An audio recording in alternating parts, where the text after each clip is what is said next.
Can you believe that? By the way, we don't have a jacuzzi. Get rotated, idiot.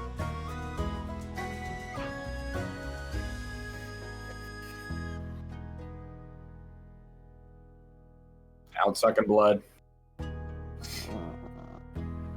Also, one last announcement. I just checked. We're at 20 followers.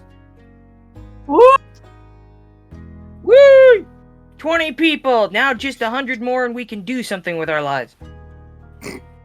Wow. You're all No, great, 400 but we need more of you. More! I want more!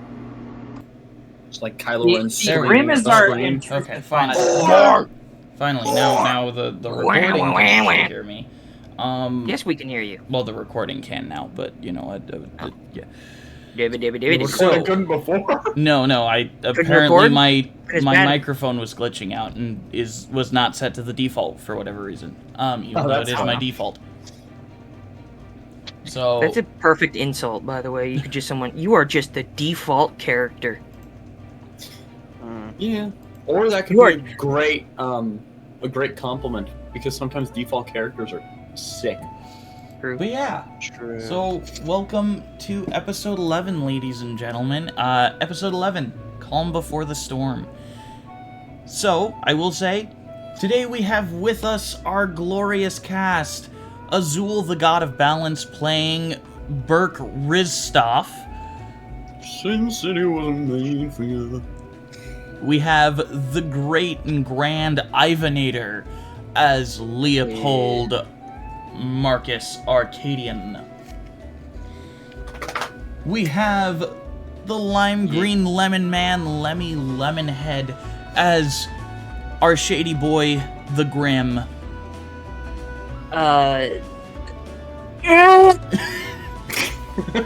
And of course, our glorious confection of chaos himself, Cookie, as our dear, wonderful cleric, CL3R1C. Who is barely a cleric at this point. Oh, shut up. Pretty much. He's pretty much a barbarian. With the ability to just be like, you're healed. Yeah. It's like, I'm a barbarian who can heal. A couple of announcements for this week. One, episode 10 is on YouTube if you guys want to go check that out. This episode will be posted next Monday and will be awesome, I hope. On top of that, I started up my side series, Aeidros Expanded. Episode 1, Tal's Dear Baraven, is up on YouTube if you guys want to go check that out. It's great. We need to watch it. Watch it. It's Hypnotism. Watch it. It's a short little, just 3-minute, just talk. It's a small little radio drama series that I've started. Explain some lore on the guy that we absolutely swamped. Yep. We just fucking creamed. We fucking turned that man into human guacamole. Yes. Especially cleric. Hey, guacamole. Yes, and Clara crushed his head.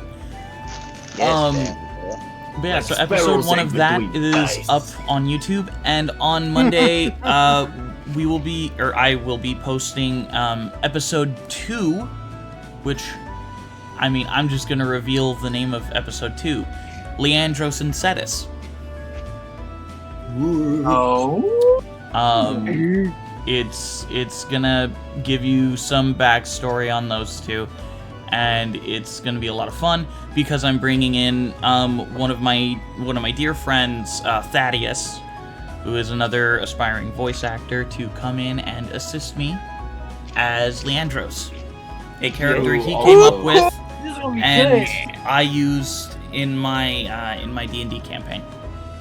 Yeah, because you guys played a different campaign with him in it. Yep, where I was also the DM. So their origin was from a different. Wait, okay, was Leandros was just as badass there. Wait, it was Leandros. Is Leandros a player? Leandros was a player. Was a player character. Thaddeus' character. Yeah. What? Yep. Yes. That's so cool. It was the story of the Amen. And let's be No, real actually, here. it was not a story of the Amen. Oh. He was a 10 out of 10 absolute Chad. Absolute unit. Uh-huh. All right, but Moving on. But moving on. So yeah, that all is going on. And so yeah, there's all of that. All of that. If you guys want to go check it out. So, I think that concludes my personal announcements. Once again, we are proud to thank our dear friends vindsvept, Tabletop Audio, and Alexander Nakarada for assisting us in putting their music into Creative Commons so that, you know, independent or game masters like myself and others may use their audio in streaming and video format. Yes. Thank you And so much for that. we should say we're not sponsored, but again, as I state every episode, we could be. We would like a could sponsor, be. yes. Get us on the get on the horn. Come on. We're right here. We We're do right here. also have a donation system set up right below the stream. It's like a little link you can scroll down to. And like it says in the description, all of the proceeds will go directly into the channel for new equipment and soundproofing for the group.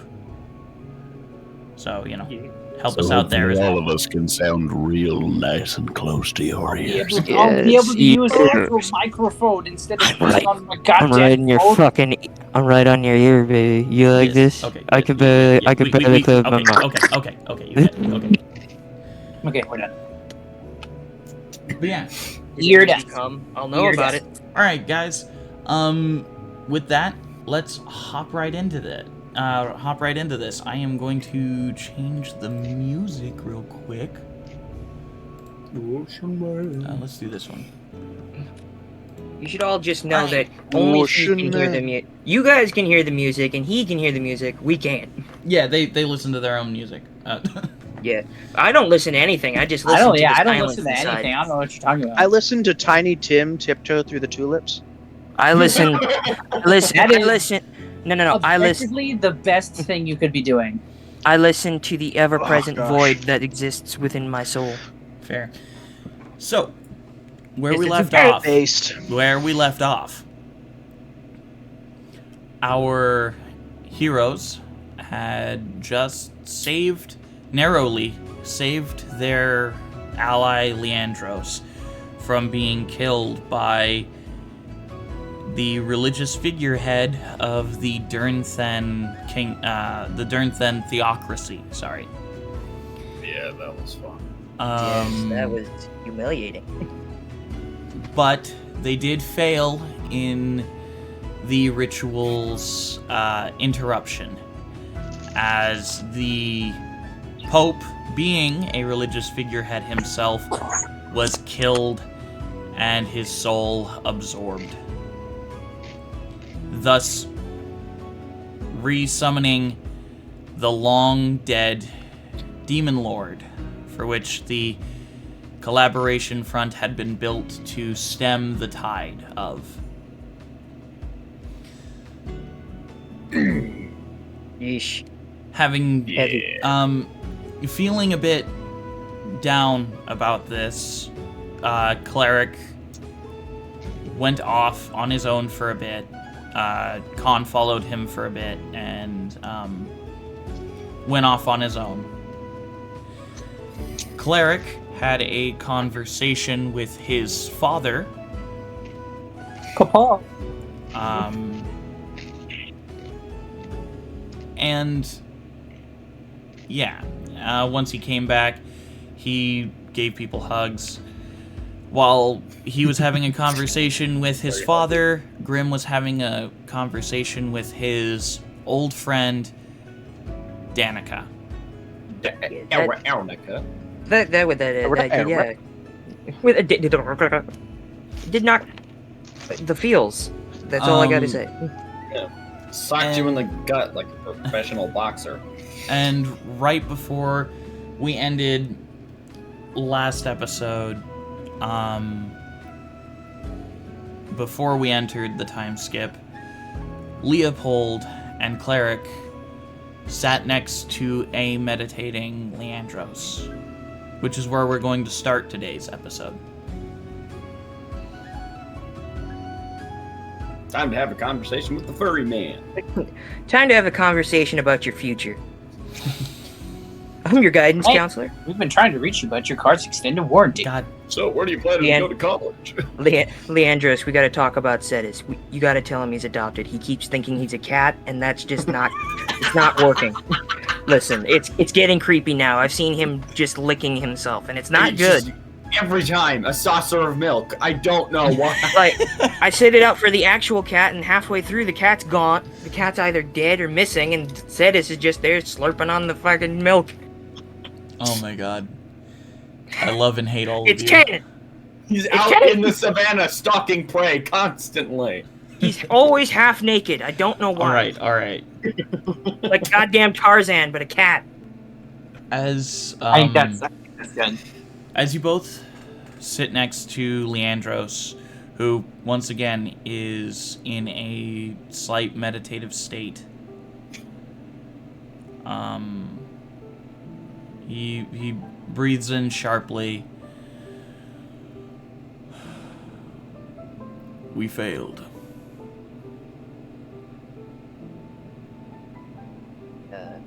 No, we didn't. It's not over yet.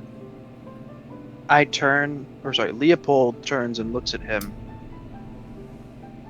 You only fail when you give up.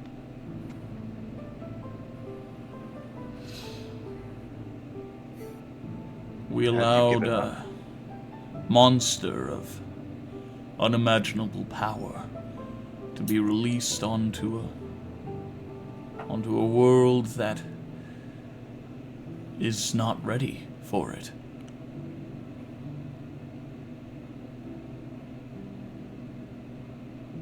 When are we ever ready for a cataclysm?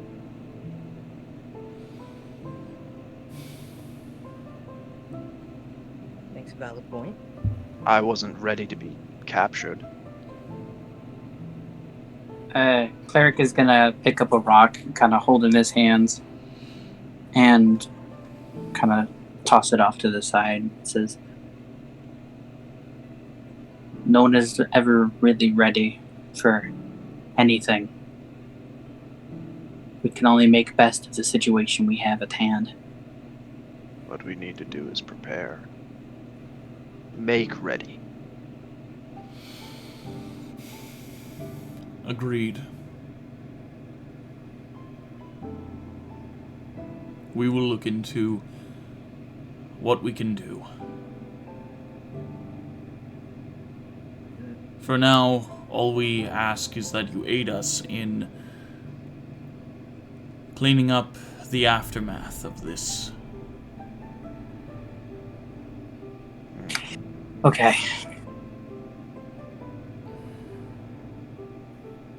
Thank you, my friends. Of course. I appreciate your assistance in all of this. It could not have been easy. Facing something so monstrous. You have Listen, if I had the ability to throw up, I would have when I saw it. That was it. I certainly supposed to had laugh. a visceral gut reaction as well, my friend. For now, we must wait for the clergy to decide on who will become the new Pope of the Theocracy. Until then, most likely one of the offspring of the other rulers of the Collaboration Front will take up and be the leader for a while. I must assist my home.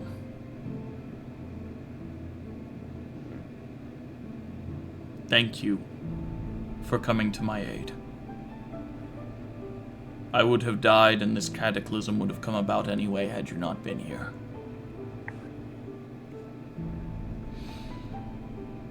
Thank you. Better that you survive.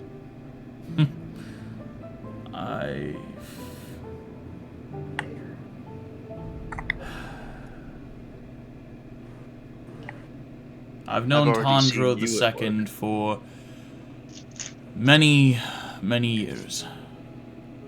He was a good man. Tandro the Second was the name of the Pope, by the way. Yeah, I gathered. He was a good man. I guess he had a crisis of faith as of late. Lack of it. Yeah, you could say I that. had a really weird fucking knife. We're not here, dude. I know. That's why I said it like that. Really weird fucking night. Going to the Burke corner, we're just like, I feel like more plot's happening again. I know. We're never here for this. We're never here for the soft moments. We're just kind of walking. We're doing something cool. It just kind of feels like, Yeah, I don't know. I feel like there's some information I'm supposed to give someone. I don't know. It's weird. For a moment, Leopold just takes out the ring he wears on a chain around his neck. Mm-hmm. Looks at it.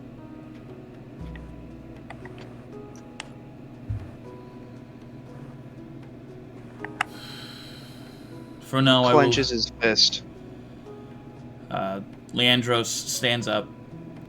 For now, I will Then he puts it back. assist in rebuilding my home. You should all take some downtime. This past week has been rather harrowing for all of you. It has been filled with death and pain.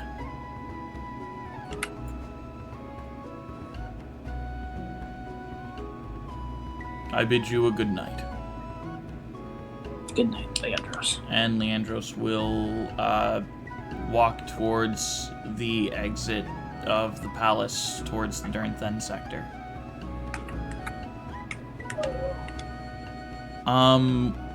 lot.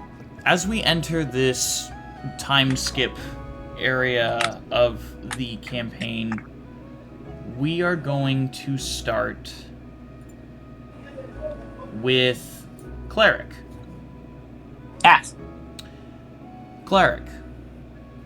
Yes. As you stand up, watching Leandros leave, the small, frazzly, white-haired, gnomish man, with the little Modron next to him, approaches you.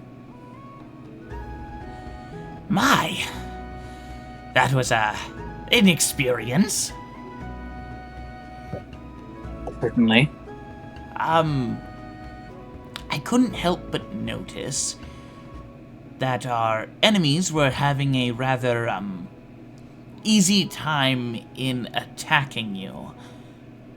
And I may have a solution to assist you in that. If you would follow me back to my workshop. I'm not paying. I was offering. As he hands you like 4 platinum. I'm not paying. This is okay. This will do. This is bribery. This is straight up bribery. I was okay. For something that's already been offered. Yes. You can follow me to my cart, and I will. He slowly takes the platinum back. It's already in Marvin's hand, and he's And Marvin putting it in just his pocket. Fuck are you doing? Once more, I am Mystical Marvin. Nice to meet you. Yes, and lovely to meet an automaton of your, sophistication. Thanks. I get that from my father. Your father? Yes. Another flash to the moment you had with the embrace of your father, which you thought you would never have ever again.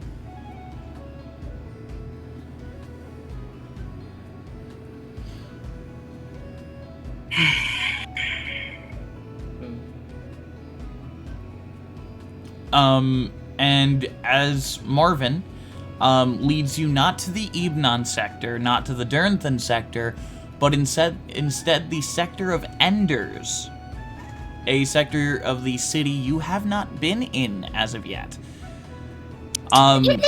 Large, bustling streets, loud, boisterous people, extremely personable fellows, full of merchants and magical practitioners.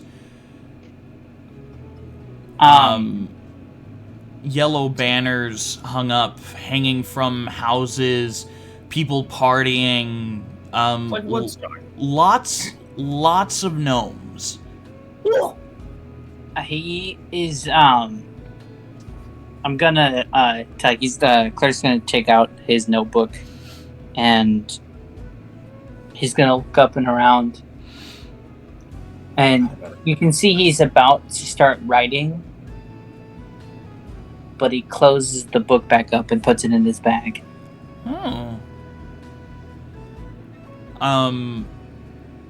As the small gnomish fellow leads you through down the winding streets and whatnot.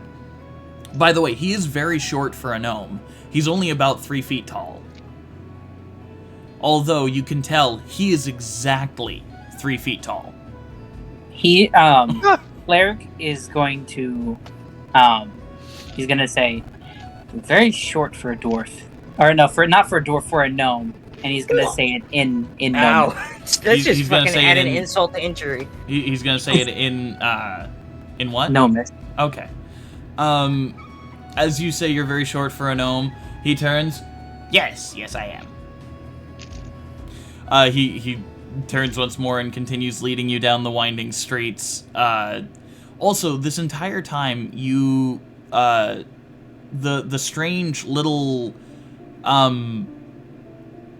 almost automaton-like creature that walks beside him, covered in metal plates, and has the, 7 eyes along these strange tentacle-like appendages. As the majority of the appendages fold up and decrease his size, as the last appendage comes to an almost orb-like, a spherical-like shape, as now you can only see one eye. And 2 wings sprout from its back as it starts flying. This is my my Modron Mort, by the way. He's very friendly. King Juliet! He floats onto your shoulder and he just says, "I'm going to cut you." It's the only words he knows in common. It's fine. You're gonna what? It's the only words he knows You're in common. what now? What did he say to me? I'm going to cut you. You're gonna. And the Modron has a look on its face that just says, "There's nothing wrong with what I'm saying." There's nothing wrong with what I'm saying. You're the weird one. I I committed manslaughter. There's nothing wrong about that statement. What did he statement. say to me? He said, "I'm going to cut you."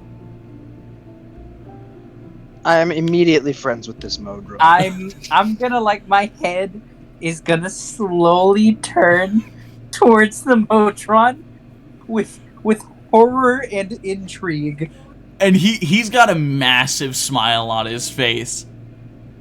I'm going to cut you. Oh boy. And he's just gonna kind of pat him on the head. I'm going to cut you. That Turns implies and then that Marvin has flies said over that to him. the Modron turns, flies off of your shoulder and lands on the top of Marvin's backpack. A large metal sheet closes in front of its face and its eye and mouth, and its arms retract into the body as it sits down on the top of his backpack. Optima Pre-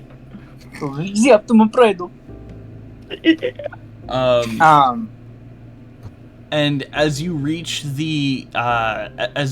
a large storefront that reads Mystical Marvin's Magnificent Marvels, you hear lute music playing outside, a jaunty little tune that, you know, kind of just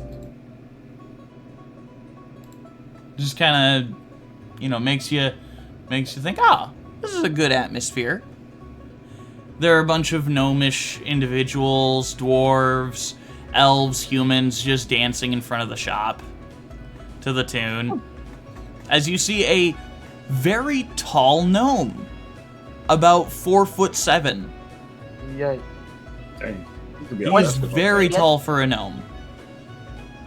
That's just a short person. That's just like, damn, like Yao Ming basically. Um, Damn, that's Danny DeVito. as he's playing a large lute, almost like it's a bass. Huh. If you've ever seen a cello bass, like the I know what a cello bass looks like. okay, yeah, he's That playing is it Better almost. salt my Fucking intelligence. massive. Yeah, it's a massive lute, and you know he's really big for a gnome. He's taller than the majority of the dwarves who are dancing. You can see that, like, the sound seems to be affecting Cleric slightly, but nothing. Like, you can see, like, his feet kind of starts tapping a little bit, and then you see him look and realize, and he's like kind of stops. And he's a little puzzled. Okay. It just starts playing Let's Groove by Earth, Wind, and Fire. Suffocation. Do you remember? Starts playing play that Wave funky music, again. Rammstein. Timber. Play that funky music, Rammstein. Play that funky No, music. Monster Mash starts playing. Monster Mash. Who's a Thank you, graveyard DJ Cumberbund. smash? Boo! But yeah, to so- lose it. Boo! Whoa. Okay. But yeah, so he's got a jaunty little party going on in front of their store. As you also see people walk in and out of the store buying things. And as you enter the front of the store, you see about a 3'5" gnome behind the counter. Long red hair, very small spectacles on her face. Her hair kind of tied into a bun that, you know, with a longer part that hangs down. And as she looks, oh my word, Marvin, welcome back. Who's your friend? Oh, this is, Cleric.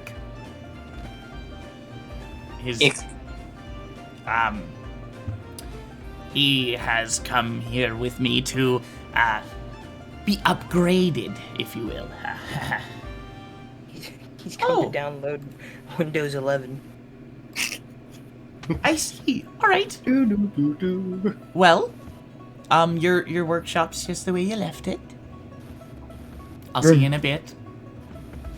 As you go to the back, you see tools. Large, some of them, others, tools you recognize from your father's workshop. I'm going to approach the said tools that seem like they're from my father's workshop, and I'm just gonna kind of like pick one up and like fondly look at it. As you pick it up, to us in the modern age, this is essentially a medieval style screwdriver. A magical medieval screwdriver. It has a small arcane crystal in the hilt of the contraption with a bunch of pulleys and rotating gears. It's just Doctor Who's screwdriver. But yeah, it's an electric drill, essentially. Ah, Little toothbrush.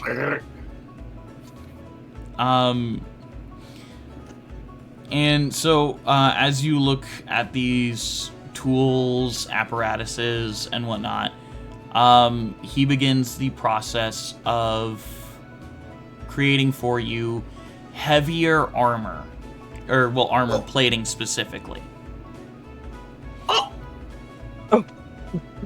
As you see, he takes out a bunch of sheet metal and starts carving heavy plates of armor that I'm going to.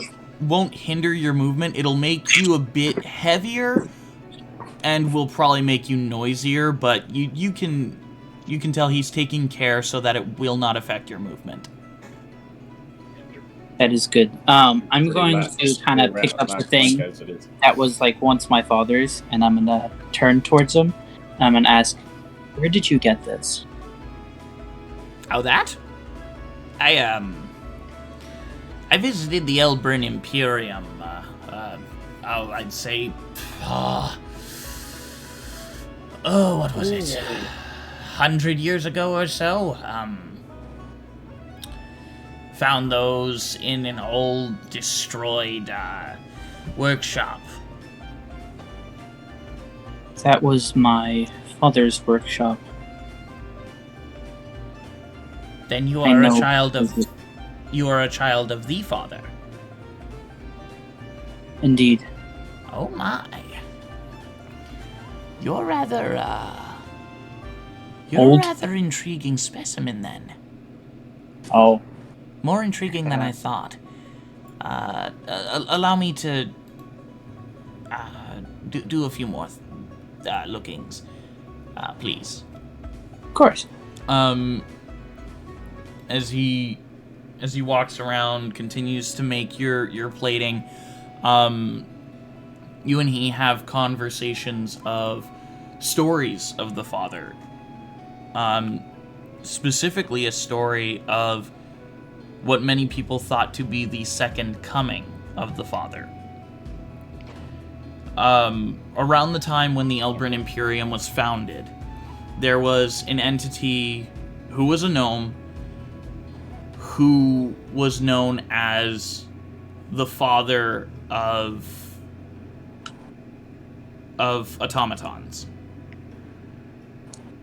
He had built the first design of what people now know as the Warforged.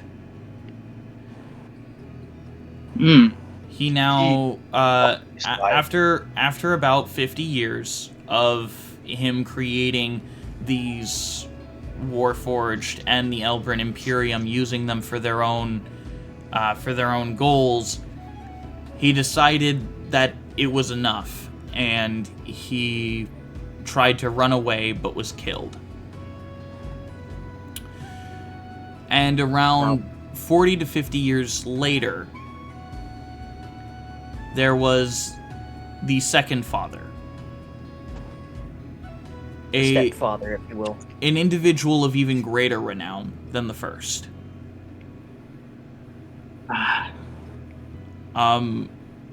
As this story is going on, you feel your brand, essentially, the place that is emblazoned on you with the father's symbol, kind of feel warm throughout the entirety of the story, as he's replacing your plating and giving you new armor plating. It's his Autobot insignia. He transforms into Optimum Prime.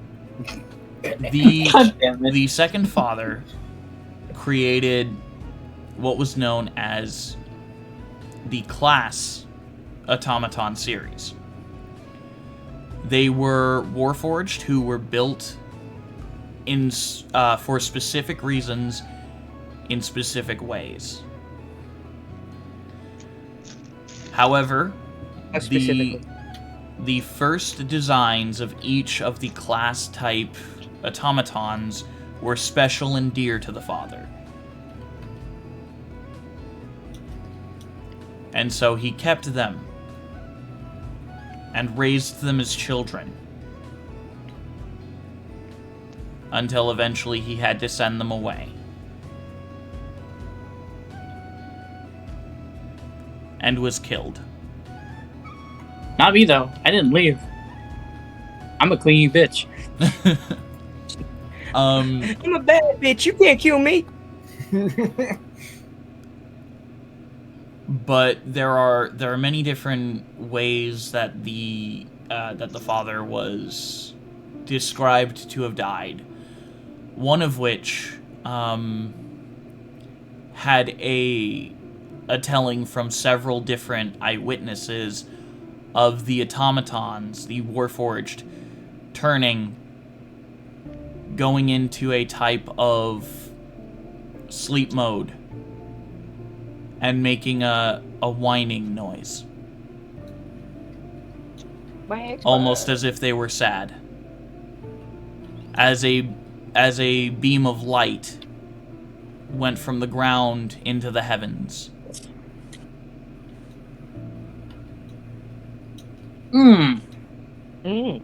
Okay. Lore. This whole thing of you getting your plates replaced and your and the learning a bit of the story of your father. One, it gives you probably gives you a few theories as to, one, where your power comes from, but two, what exactly happened to how you got here. Yeah, I do remember holding my dead father in my arms, though. Yes, but you don't remember how you got to the Lytherian continent. You've just been wandering for a couple hundred years and been looking for answers. But this whole section of time took about half a week.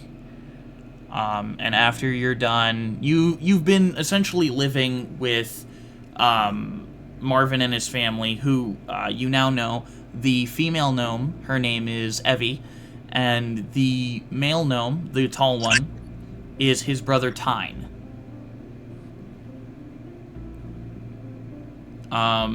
Evie is his wife, and again, Tyne is his brother.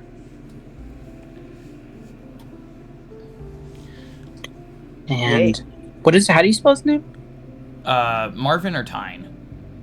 Tyne. Tyne. Oh, Okay, I thought it was and then like Evie is like it the spice. EVY? Evie. Oh, EVIE. Oh, I thought you meant like the spice. Time. No, Tyne. Time. Pretty similar. Not gonna lie, my G. Knick-knack, paddywhack. I don't know. I don't know what to say anymore. But yeah. So all of that took about a half a week.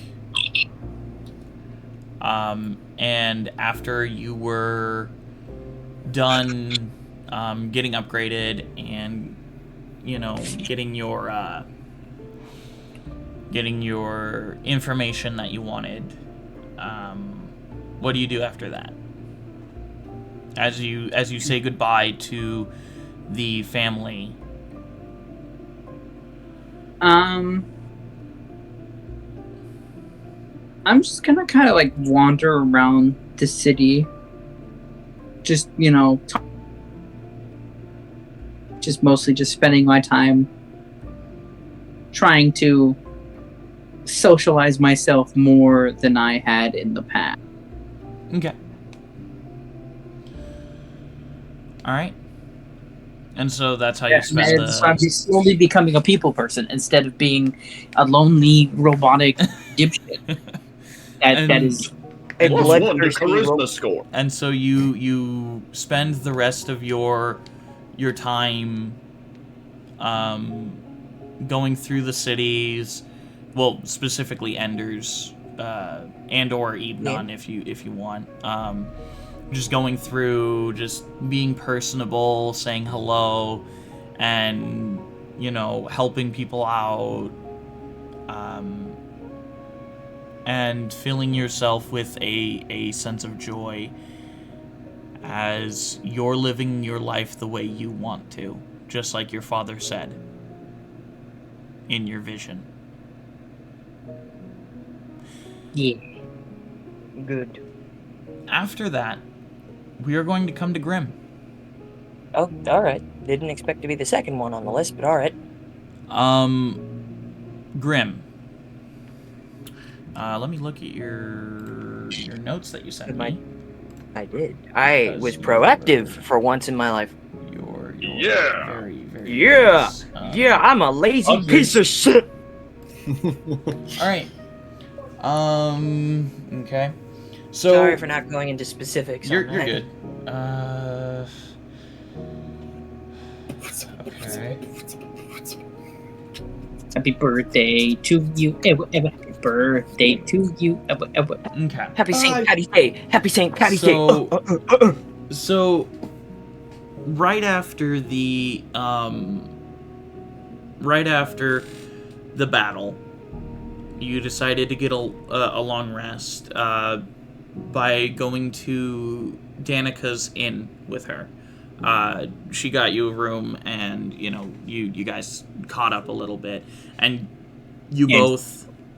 I do not sleep on the bed at all. I find anywhere else to sleep because I've slept near a garbage can for most of the week.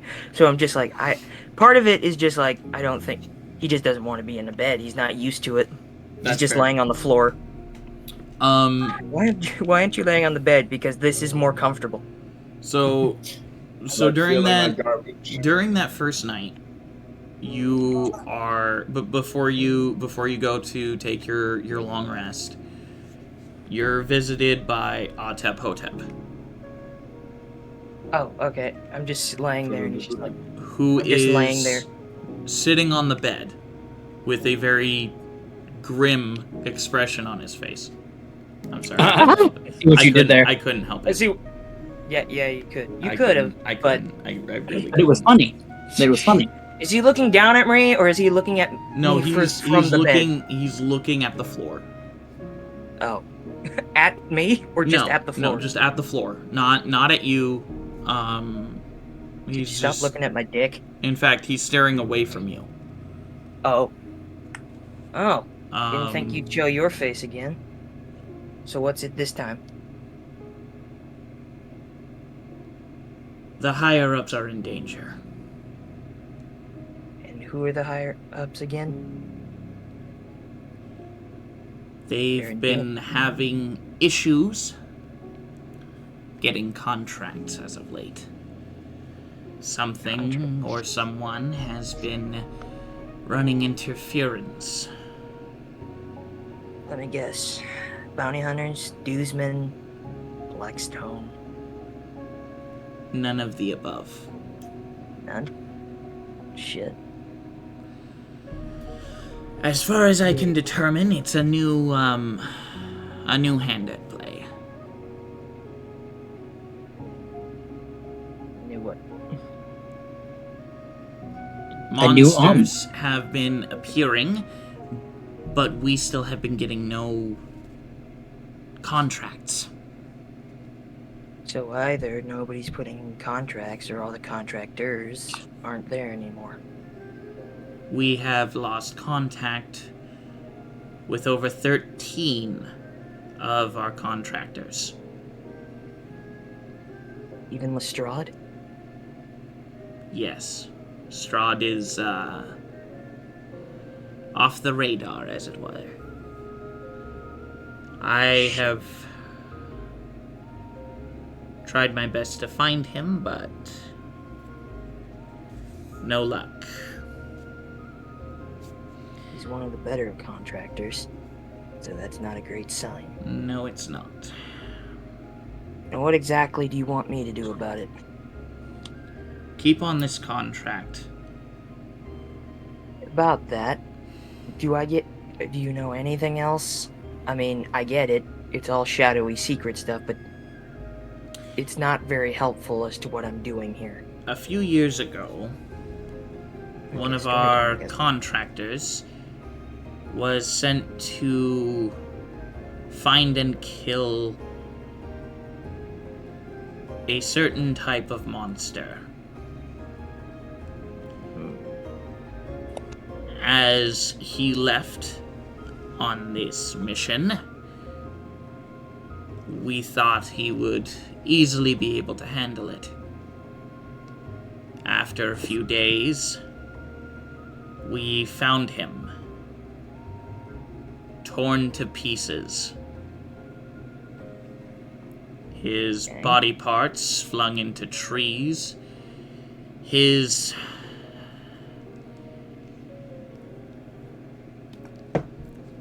organs strewn about them like tinsel. Wait, strewn about? And we're not sure, but we think that Burke Greystoff may or may not have been involved. Doesn't sound a whole hell of a lot like him. Doesn't seem like the kind of guy to tear a person to shreds. You'll understand later. I, unfortunately, can't give you any more details. Right. The higher-up secrecy. They do love their secrecy. Before you go, I actually have one last I've got a question for you. What do you know about... He kind of looks up from the floor and looks at you. His eyes are swollen. Oh, he's been crying? That's what you can assume, which is weird for a demon. Crying. I'll try to ignore that fact because he looks like he doesn't really want to talk about it. Like, he's a devil, he's a demon, but I don't push boundaries. I ask him, what do you know about a con incubo?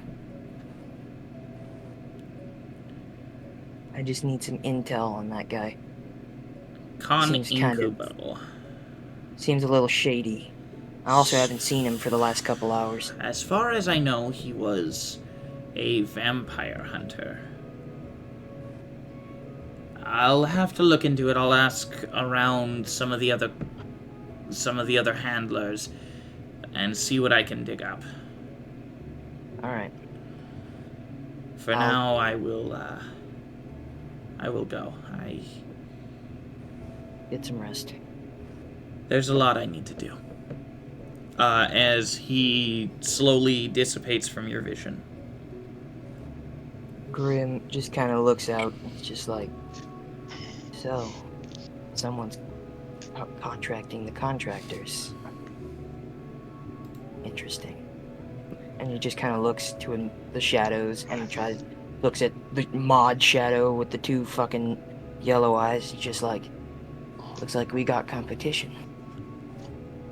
Maud, rather than quivering with fear, quivers with a type of excitement. Well, we'll see about that. And he just, again, I guess he stood up, and now he just falls back down on the ground. He doesn't even, like, slowly, he just full face plants onto the ground. I am tired. As the next day rolled round, Oh, do I have to roll a D10 for every day? For the stupid hat? You have to roll a D100 well, I won't have you roll a D100 during the time skip. Just because, meh, I don't want you rolling 7 D100s. I can do it. I will happily do it. Nah, I'm good. But so, you and Danica assist the city guards in getting rid of a lot of the parasites and assisting in the aftermath. I'm assuming maybe like Burke or Leopold is with me at that. I don't know. I'm not sure. Burke, Leopold, are either of you assisting him with that? At least for the first part, as long as it doesn't impede on what I want to do, yeah, I'd be helping him probably for a little bit. Absolutely, I'll help. Especially like the first time we left, because at the end of the last episode we kind of just left. Yeah. So, Keeping track of continuity. as you're doing that, you feel like the want to hold on to that eldritch connection with Maud kind of falter a little bit as you feel as though you're regaining some of your old abilities. Your That's new. old personal magic feels like it's coming back. My old studies. As Maud is very happy, actually. She, as you're training and going through it, she seems to be very happy that this training is bringing back your old muscle memory, your old training. Who needs that old spell book anyway? Guess I still remember some of it. Although, is it like I'm losing Maud, or I'm just like something else is coming out? Something else is coming to the surface. Because I don't think I can get rid of Maud, even if I wanted to. If you got rid of Maud, you would most likely die. I would die. Even though I'm somewhere between life and death, I would definitely go on the either end of the spectrum. Alright. But yeah, so you regain your Eldritch Knight abilities. Right. Or at least some of them. As I could do these. you still have your warlock abilities there. Right. Guess I still got it. 38 years old and still kicking. And as you're, working alongside Danica and the guardsmen, you also find some time to talk with Moriarty to see if you can maybe upgrade your gun. Listen, I did it. Yeah. You and he talk for a bit about what he can do to upgrade your weapon. And eventually you both settle on adding an extra barrel to your weapon. Ooh. Giving it two shots rather than that single one. That actually does sound a double-barreled revolver. And this is also to signify the fact that your Eldritch Blast can now shoot 2. Ooh. Double blast. Nice. Because I'm gonna be fucking as you Davy pass the Jones. threshold for level 5, your Eldritch Blast increases by 1 blast. Right. Plus with agonizing blast, it'll be deadly. Yeah. So he takes your gun for about 3 days to safely attach a secondary barrel to the weapon. Is it horizontal or vertical? It'll be a vertical barrel. Cool. Cool. Oh, top side or bottom side? Top side. Cool. So, and as you're doing this, you get in touch with some of your old contacts, you and Danica together. And, you're searching for any motives for the cult. any sightings of the Demon Lord at all, and that kind of stuff. As well as interrogating the cult members themselves, who are not talking. I could probably intimidate him, but then again, there's probably nothing that really scares them. You could roll intimidation if you wanted, I though. work for a demon lord. That's probably not. Work for the diamond. He's a goddamn demon. I work for the devil. Ain't nothing that scares those heretics. I'm putting chemicals in the water that turn the friggin' frogs gay. Do you understand that? It's the demon lord's goal. It's the demon lord's goal. All right. Okay, I also, because I got to level 5, I gained the ability Nauseating Presence, which allows me to... It's a racial ability, that allows me to... I gain advantage on intimidation checks and disadvantage on persuasion. Yes, you do. Alright, so let me get 2d20. And I'll scare him. I'm a scare him. You're gonna be I'm a be real spoopy. Ooh, much better. And then let me just go to my intimidation. 18 plus 21 for intimidation. Nice. Hot diggity dang, man. All right, I'm scary. Give me one second. Have you seen Grim? He's scary. He's spoopy. Grim the Spoopalord. For some reason, I imagine He he got a 12. He has like a. So, yes, you successfully intimidate him into telling you some of their secrets. Just imagine him breathing on him like the way that Vizards breathe and Bleach with that like sound. No, here's what I think he did. He did a very creepy, like, he made the guys, like, turn down the lights or something. He grabs his face, splits it in half, and just, like, shows an empty portal to oblivion. Hot damn. Okay.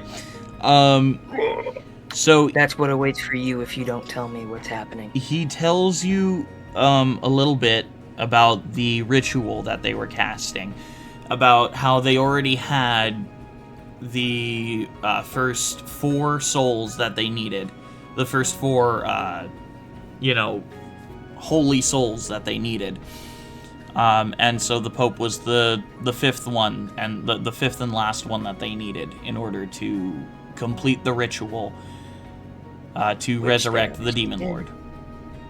Which they obviously did. Yep. They were planning on killing Aeidros instead because Aeidros was a bigger threat to their plans, and they didn't want to lose 2 people killing the Pope. But fair enough. It was a necessary sacrifice in their eyes. Plus, if they had gotten Aeidros, it would probably have made the Demon Lord stronger, which is, I guess, a plus that he didn't. You're smart. Shut up! It felt so condescending. I'm saying you're smart. You smart? It's just like, it's the Southern, like, bless your heart, and I'm just like, what? Nah, man, you're fucking smart. Thank you. But yeah, you successfully intimidate him into talking. And, as you're also looking for old contacts and whatnot to try and help you learn a bit more, it brings you to a realization that the cultists really have no reason other than the fact that they think they have been abandoned by the gods to resurrect the Demon Lord. So their motive is just like, they want Daddy to notice them. Essentially, yes. So, I don't actually know what Grimm's, like, religious beliefs are, because... Let's get religious here for a moment, folks. But I think he's just like, I don't know, what would his fucking religious theology be like? He's seen Maud, so he knows that there's more gods than just the one he knows the Eldritch shit. He's seen that, but the gods got the worshipping type though. They are not. I'll tell you that for free. But he's just like, why? just like he can't fully understand why someone would go to such lengths to get like the gods to notice them. It's like The attention. he just does. Although he does relate it to when he was younger, when he tried to seek approval from his parents, but he just can't see that happening for a god. So the motive is just something that he doesn't fully understand, but he doesn't have to really. Mm-hmm. So he's just gonna take the notes down and do with that what he will. Okay. That is fair. Alright. Yeah. And Grimm's god talk. Let's get religious, folks. And yeah, as you're doing all that, that will bring us to the end of your time skip. Yay. As we come over to Leopold. Leopold! Leopold. Leopold! All right, man. Leopold! What were you doing during Welcome to the show. this time of Come on down. during this downtime? Leopold's time was mainly spent with a whole lot of very, very aggressive training. I'd say I probably helped you train. I'd say I'd maybe be there. I don't know. Like, he's taking out a lot of repressed anger right now. Okay. And the other half is he has a small figurine that he's carving. Oh, okay. It's my vinyl Funko Pop. You can't touch it. God damn it. Okay. So he's carving a small figurine. Yes. Yes. Okay. May I ask what it is of? You can ask, but You can if I ask. tell you, is another matter entirely. Okay. In that case, put it in your notes. So Thank the you answer for is the fuck honesty. no. So Um, the answer is God. It's Fucking. vaguely humanoid, but it doesn't have any fine detail yet. Okay. All right. And that's what Leopold spent his time on, Yes. training in the figurine. Also, Mhm. one fair. more thing, an addendum to Grimm. I know I'm interrupting, but he also starts practicing his pan flute again. Ah. Very nice. Starts beatboxing on that shit. Cleric just comes up with drums. I am making the sick beat. All right. I am making a sick beat. So we come over to Burke. I wish I could. So Burke, Huh? Burke. as you're having some time to lay low, you decide against going to visit Doris. You checked on her from afar just to make sure she was okay, but you let that sit a little bit.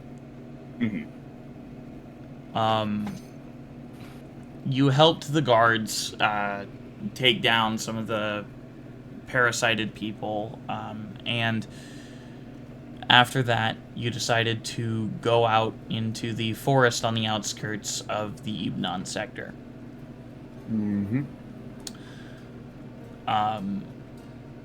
As you entered the forest, you started training yourself, going into a full-on type of nomad mode, almost. Me make fire. But you decide to practice with your more wild abilities. Your lycanthropic abilities. Turning into your were-tiger to practice. Get that good practice. Get that good. Feeling good on a Wednesday. And you stay out there for the majority of the week. During this time, I will say also, before going into said forest, I made any attempts to study anything on the Demon Lord that I could. Okay. In addition, before training my lycanthropic form, I also trained with my spectral arms Okay. from my monk abilities as well. So I tried to get used to those as well. I will also say, in your were-tiger form, you could technically use your spectral arms. Oh my god, it's not just a were-tiger, he's a were-tiger gorilla. You're a were-tiger monk. So the possibilities. And something you noticed while training with the victim's last thoughts on your hands. Whenever you turned into your were-tiger form, the banding reached up your arms. Okay. You now get the awakened form of the victim's last thoughts. Just in general, or just in that form? The awakened form has to have you use your lycanthrope form. Oh my gosh, it's an anime transformation! Yo, Holy crap. go, bro, it's Karuma. It's my Bankai! Oh! No, it's your Uzaru. Goddamn. I got Open and mix type beat. Sick. Alright. Let's see. So what exactly does the awakened form of the victim's last thoughts do? I am typing that out right now for you. What does it do? It calls all of the the victim's previous girlfriends. The victim's last thoughts. THOTS. Victim's last thoughts. Goddamn. Dear Lord. Just looking at the chat, I just see Alpha go, Dear Lord. God damn. God, imagine the amount of thoughts you could find. And yet still you are maidenless. Goddamn. Blaze the vine boom. Maidenless. You are maidenless. You keep saying I get no bitches, but who are yours? What are they? I don't see them! Anywhere! What am I fighting for? Just Zero shows up out of nowhere. What am I fighting for? God damn! Jeez, okay. I definitely. God damn, Goku, you got the dumpy. Sorry. God damn, go. I mean, I don't want to be sus, but like, what are you doing out here with all that ass? Like, what? What you doing with all these ass? Where'd that Sorry, come we're from? just passing the time until something else happens. My bad. Just until the DM's finished typing. Watch, I'm gonna get kicked off this this Discord call right now. Get the fuck out of here. What are you doing? Ah! Hey, get the fuck out of here. God damn, I swear. Next thing I'm gonna learn is like a Kamehameha or something. Bruh, I would becomes love to full see monk. Burke. Just like it depends on the amount. God damn it! I'm playing Half-Life 2 as well. We're talking about this. I probably shouldn't, but I'm doing it anyway. So. Do you love our riveting commentary, chat? Probably not. This is beautiful. We are God. You will bow at some point in your life. Well, that's Etch. Etch is the god. Weird. I am second There we God. go. I am. So, victim's God last in thoughts awaken. You may read it out loud if you want. All right, I'm doing that. So the Bankai form of victim's last thoughts.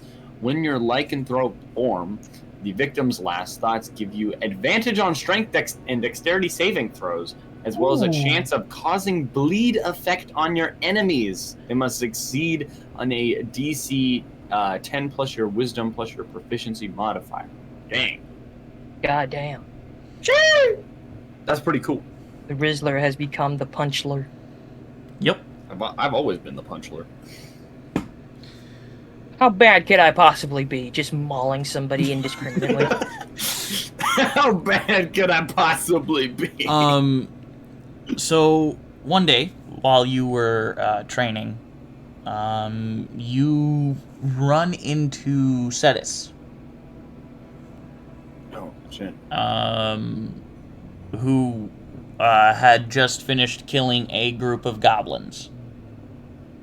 Okay, well, would I know he's approaching to have time to change out of my form? I'll say you could probably smell him on the wind.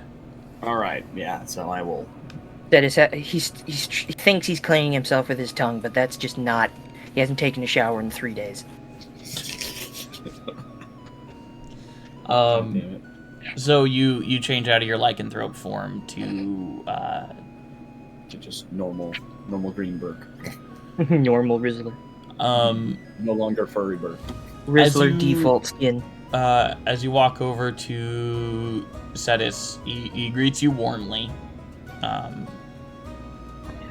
Real quick, I have a question. Yes, Yeah. Lark. Could I perchance become like a Warforged like werebear? Maybe. You'd be a transformer and it would go like So into a bear. He'd be a So- beast former. technically, He'd be a maximal. What's that? so Optimus technically, Primal. an automaton can contract lycanthropy. Optimus Primal. Excuse me? Technically, Technically. Again, you'd be a transformer, basically. because it is a magical disease.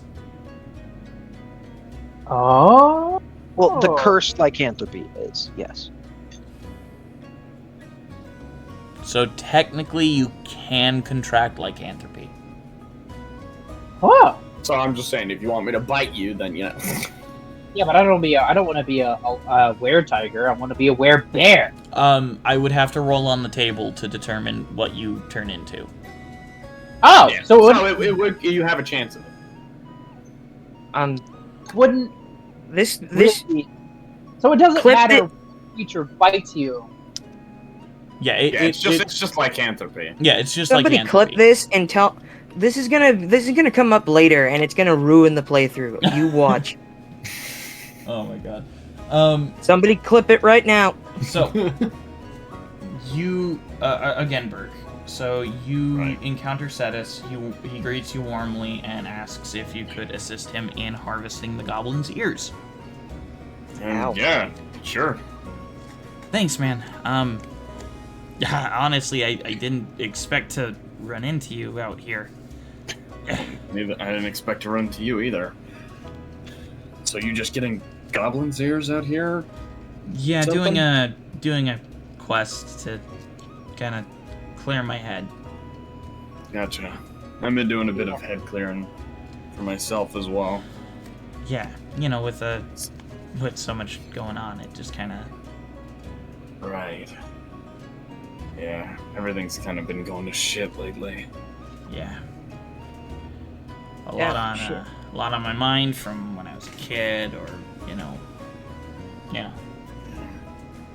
Speaking of which, what happened? If you don't mind me asking, when you were a kid, I remember you mentioned something about your village.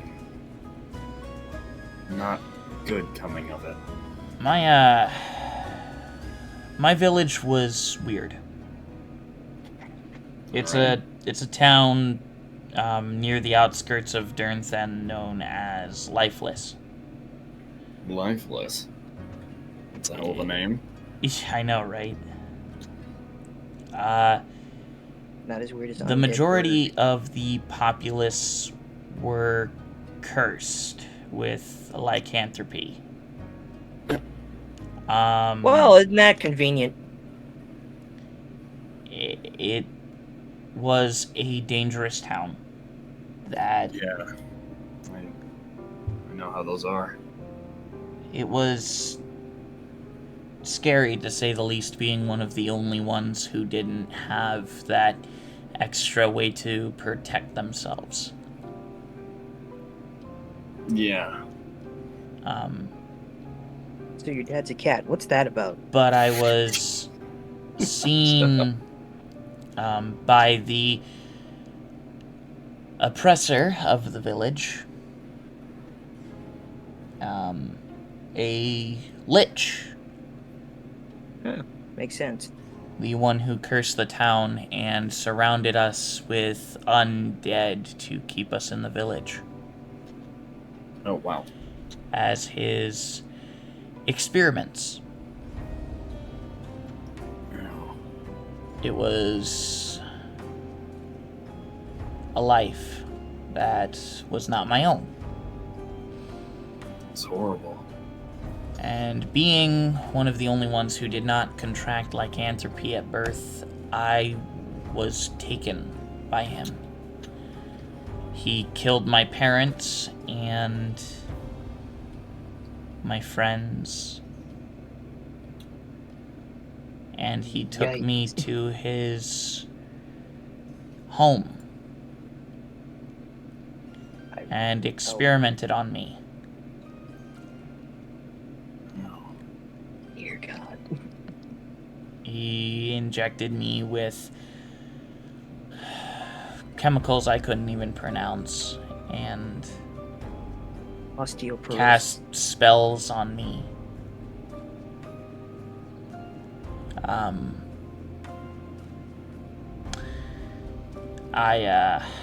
He replaced some of my organs as well. He lifts up his shirt a little bit to reveal a few large scars, 2 over his lungs, 1 over his heart. And he pulls down his he pulls down his collar to reveal a scar where his voice box is. Wow. I couldn't speak for the first few months that Aeidros and I were traveling together. So, how'd you get out of that? Funny story about that. Aeidros and a group of adventurers involving a goblin, dragonborn, a couple of others that I can't remember. They came and saved me. Aeidros nearly got killed. The Lich was powerful and had developed a spell to dominate any creature for a long period of time. They would basically act like zombies. And these creatures, they didn't have a will of their own. And he tried to cast it on Aeidros' entire party. But Aeidros started glowing and was protected. As then the Lich tried to cast what I can only assume as an instant death spell, as he said die, and the magic flow attached itself to his words. But Aeidros seemed to glow even brighter at that point. The Lich became afraid and ran away. Wow. It was... Death spell. That's not something you shrug off easily. Yeah, tell that to my dad. Yeah. Hey, Aeidros! Your dad? Hey, Aeidros! What? Your son said to tell you something. And Right. after that, they did lose one of their party, unfortunately. Oh. And Leandros said that a life like that is no life at all, and that he would protect me from anything like that ever again. And he left his party and went on his... and we went on our own. And eventually we made it to Aeidros, the capital of the Ichber Collaboration Front. And Leandros was accepted by the High Priest, and yeah.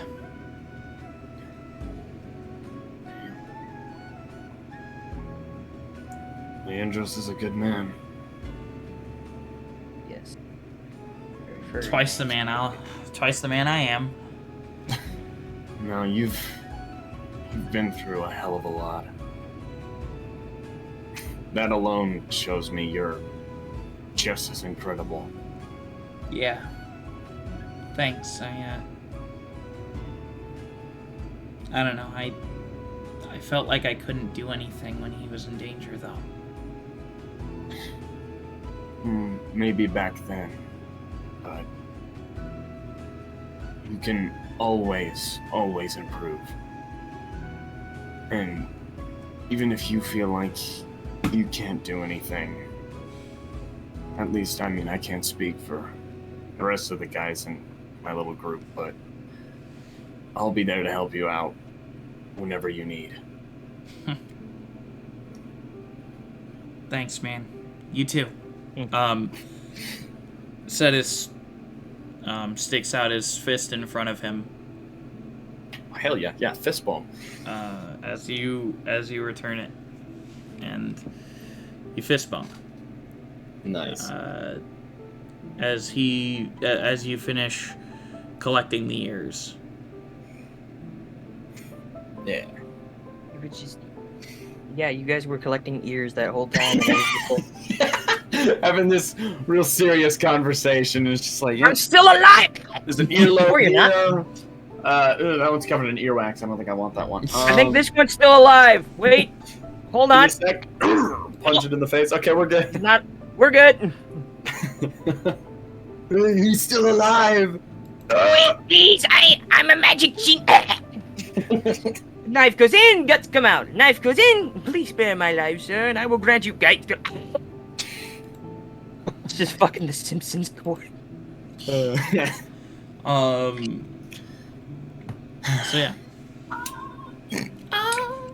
That does not make that any less funny.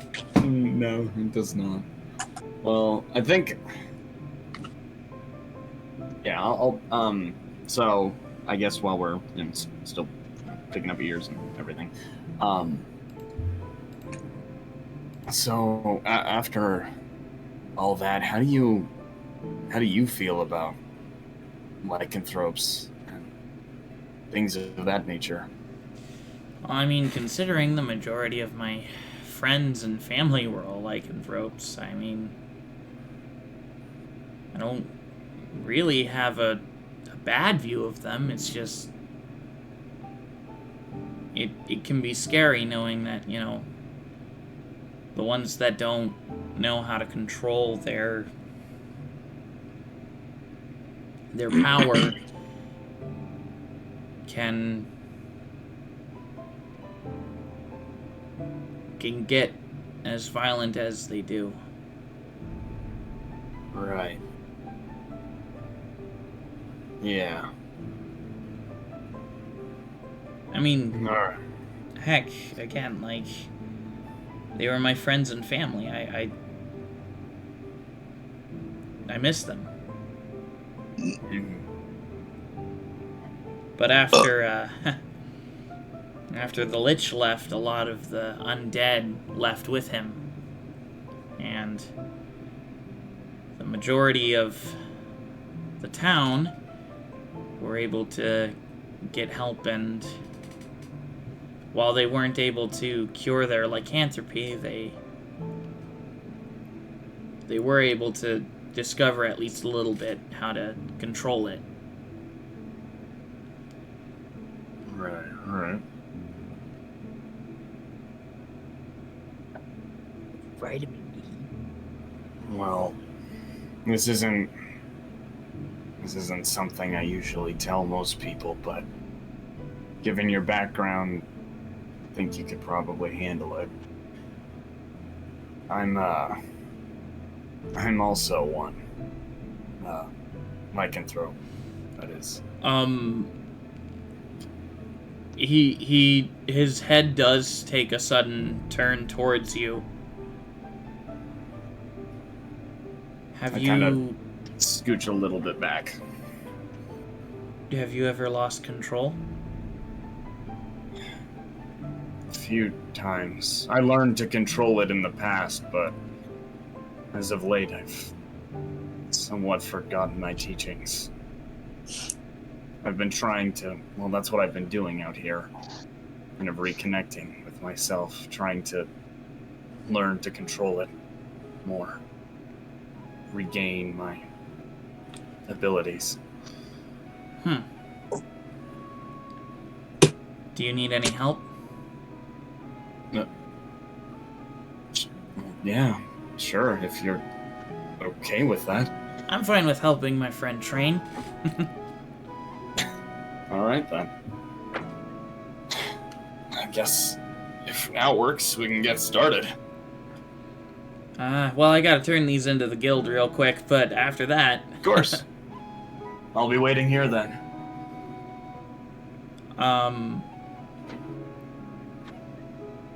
And as Cetus leaves, I would like you to really quickly make a perception check for me. Oh, okay. Haven't even rolled anything today. Alright. Perception. Alright, that is 14. 14 on that perception check, boss. You hear a small rustling from behind you in the bushes. Okay. Turn in battle stance. There's no one there.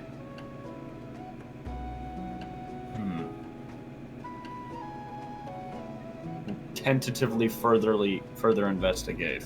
I guess. Just kind of look around. Make an investigation check for me. No, that's even worse. Alright. I'm not gonna find anything. That's a 7. You don't find anything out of the ordinary. You can probably assume it was probably just a bunny or something. Alright. Guess I just go back to it then. As you continue training, Cetus comes back and you two spar. Him only using cantrips, and his blades. Mm-hmm. Gotcha. Alright, cool. And you kind of spend the rest of your week out in the wilderness training. Nice. With Cetus. Sweet. And after that week, when you return, new costume style. No, I'm joking. Oh my gosh! After Hell the yeah. training arc, new costumes. Oh my god! arc, new costumes. I will say that Grim, actually, your costume did change a little bit, because Maud wanted to give you a little extra protection as you're learning your old fighting style again. Ooh, what do I look like now? You have a bit more padding around your chest as an added protection. You have black metal gauntlets over your gloves and the arm of your jacket. Oh, sick. Can we say that I guess I'm kind of... I want to say that I changed the design of my mask to look a bit more knight-like. It's still cowboy, because I've still got the hat. Mm-hmm. But more pointed, more angular, more like a visor than more like a helmet than a mask. Yeah. We can totally say that. Yay, Knight Cowboy Grim to the rescue. And you do get Yeehaw, my lord. You do get a single pauldron on your left shoulder. Yeehaw. Of the same type of black steel. What'd you say? I didn't hear that over, Ivan. Sorry. You get a single pauldron on your left shoulder of the same kind of black steel. Ooh. Grim's moving up in the world again. And this was the time skip. After this, You think of my drip. you all receive a letter. Oh, Are we talking about like A, B, C, D. F? I would The vine. It's just the vine of just like, Yo, I got you this letter, and it's just like the woman divorcing him. just chucks the letter V at him like a freaking boomerang. Just no, just grabs an axe, throws it like a shuriken. Just Jesus in South Park. Yeah.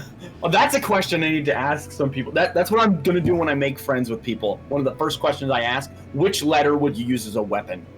That's perfect. That's the perfect. You know what? I'm gonna do that on my first date. If you had to kill me, what letter of the alphabet would you use?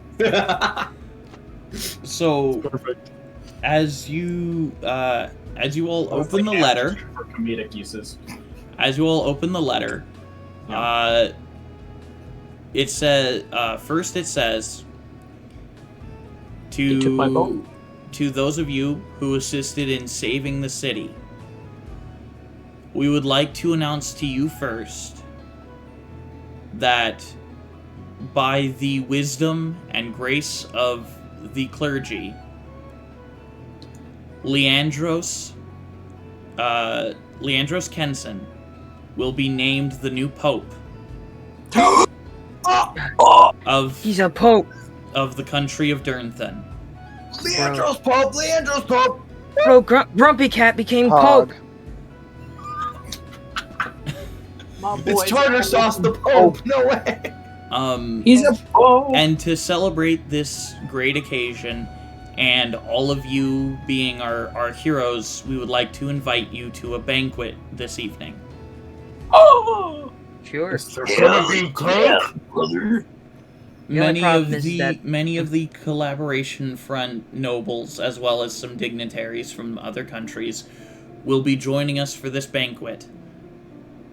This great grand celebration. Let's just hope that that doesn't end up like the last banquet we went to. Yeah, That did not go well. did not go over well. It ended up with somebody's head being smashed in, and well, Yeah, just in the middle of the floor. it was not great. So, I had a blast. is there? I don't know what you're talking about. I had fun. Is there anything you guys would like to do as you prepare for the banquet? I gotta roll I again. am Take a going bath. to essentially replace my robe, my cleric's robe, and kind of like, I'd say, tear off the top half, leaving just the bottom. Okay. So it's like kind of like a skirt kind of thing, but it's still like down to my feet. Like a tunic. Yeah, and then I'm gonna start painting my my body with like this like gold paint to like make it these certain like markings. Okay. Ooh, I I gotta roll a D10 and a D100. I will say, as you're painting your body with this golden paint, the insignia of your father kind of is what you paint in the very center of your chest. It feels as though your hands were guided rather than anything else. It just felt like something calling your name wanted you to paint that in the center of your chest. Okay. Like Superman. And I'm going to take a faceplate, whatever, kind of make my, like, take it off and, like, paint it with a really nice design and place it back on my face. Okay. Grim gives you his old mask.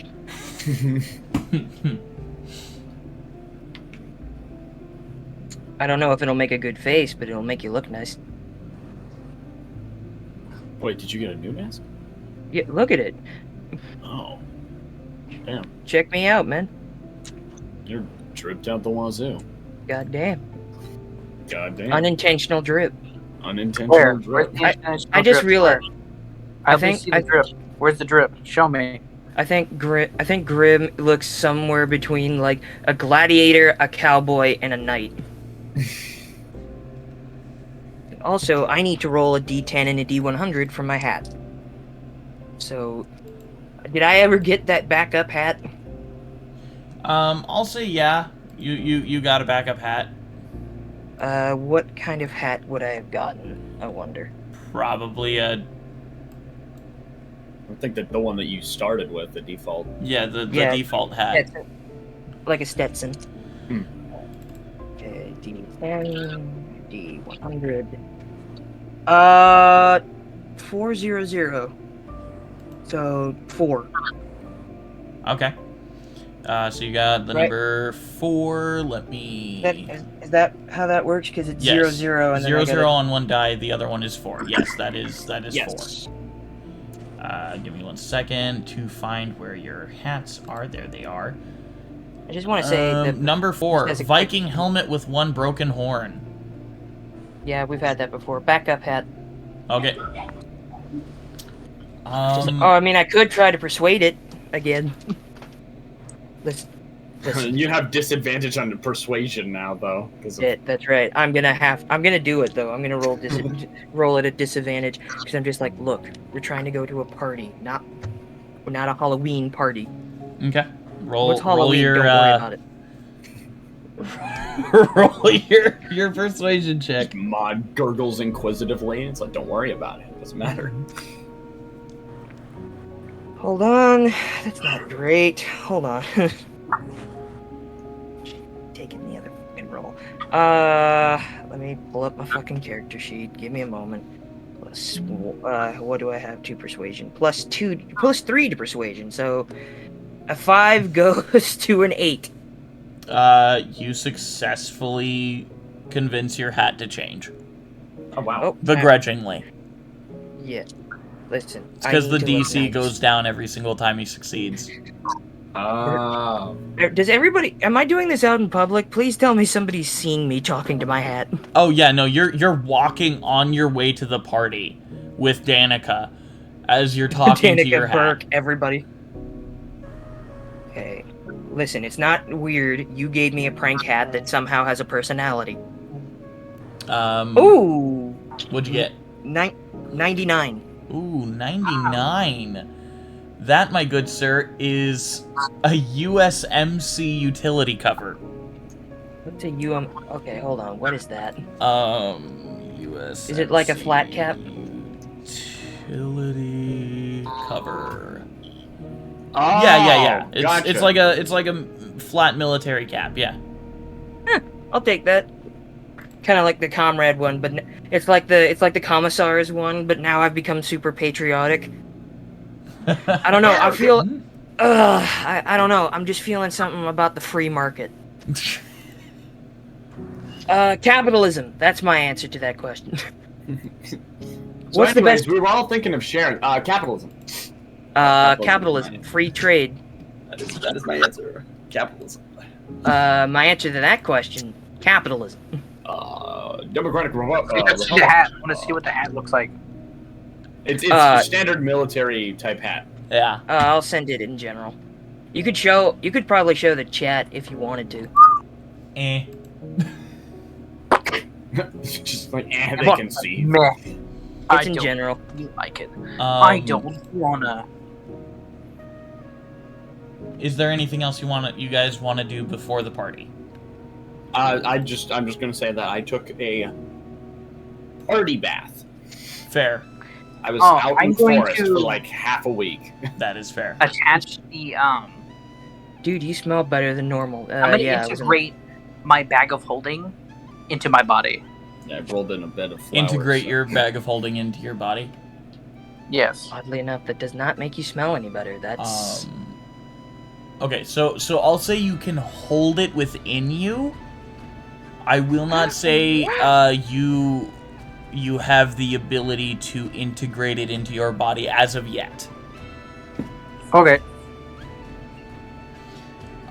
Dude just opens a compartment, just shoves in like an entire, ready to go. like an entire like Let's massive. So Leopold, baguette are or you something. going to the party as well? That is a question. Yes. Okay. Alright. As you What are all, you dressed up with, Leopold?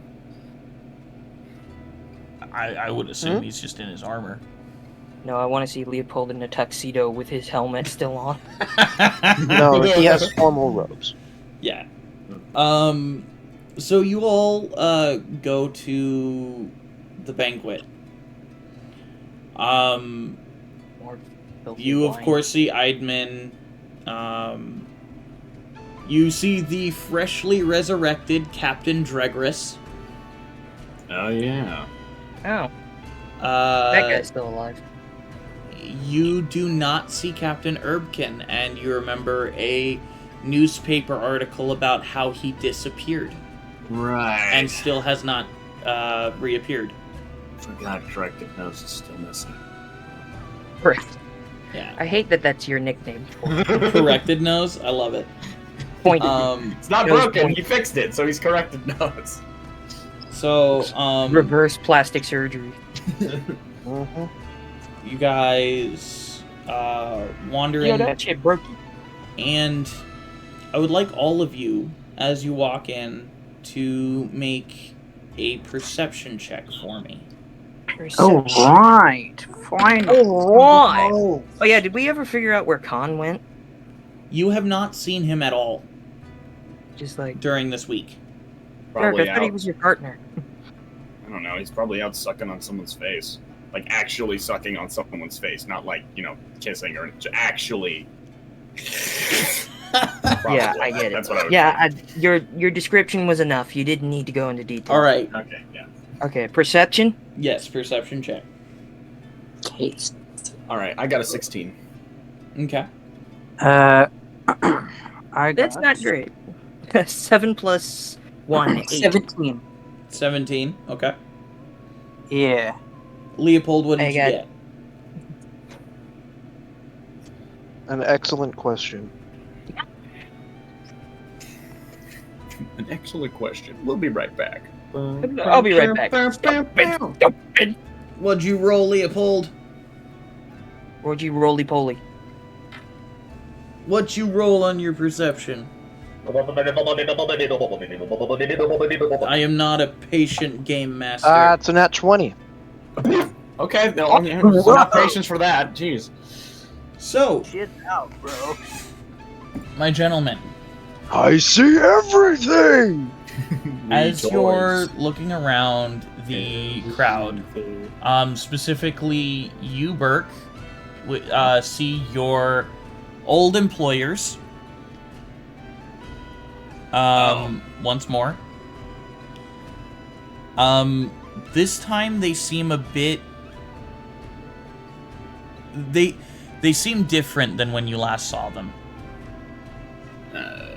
Different in a good way or different in a bad way? You don't know. Fuck. Cleric, you Yes. see you see an automaton, a short automaton weaving their way through the crowd. Also, did Bard get to come with us? Yes, she is with you. Okay, cool. Of course she's with us. You think I'm gonna leave my sister? Well, no, I don't know if she didn't get invited or not. I don't give a shit if she didn't get invited. You were all allowed to bring a +1. Oh, okay, cool. I guess Danica's my +1, or I'm her +1. Well, I think she counted into the help. She counted in the help.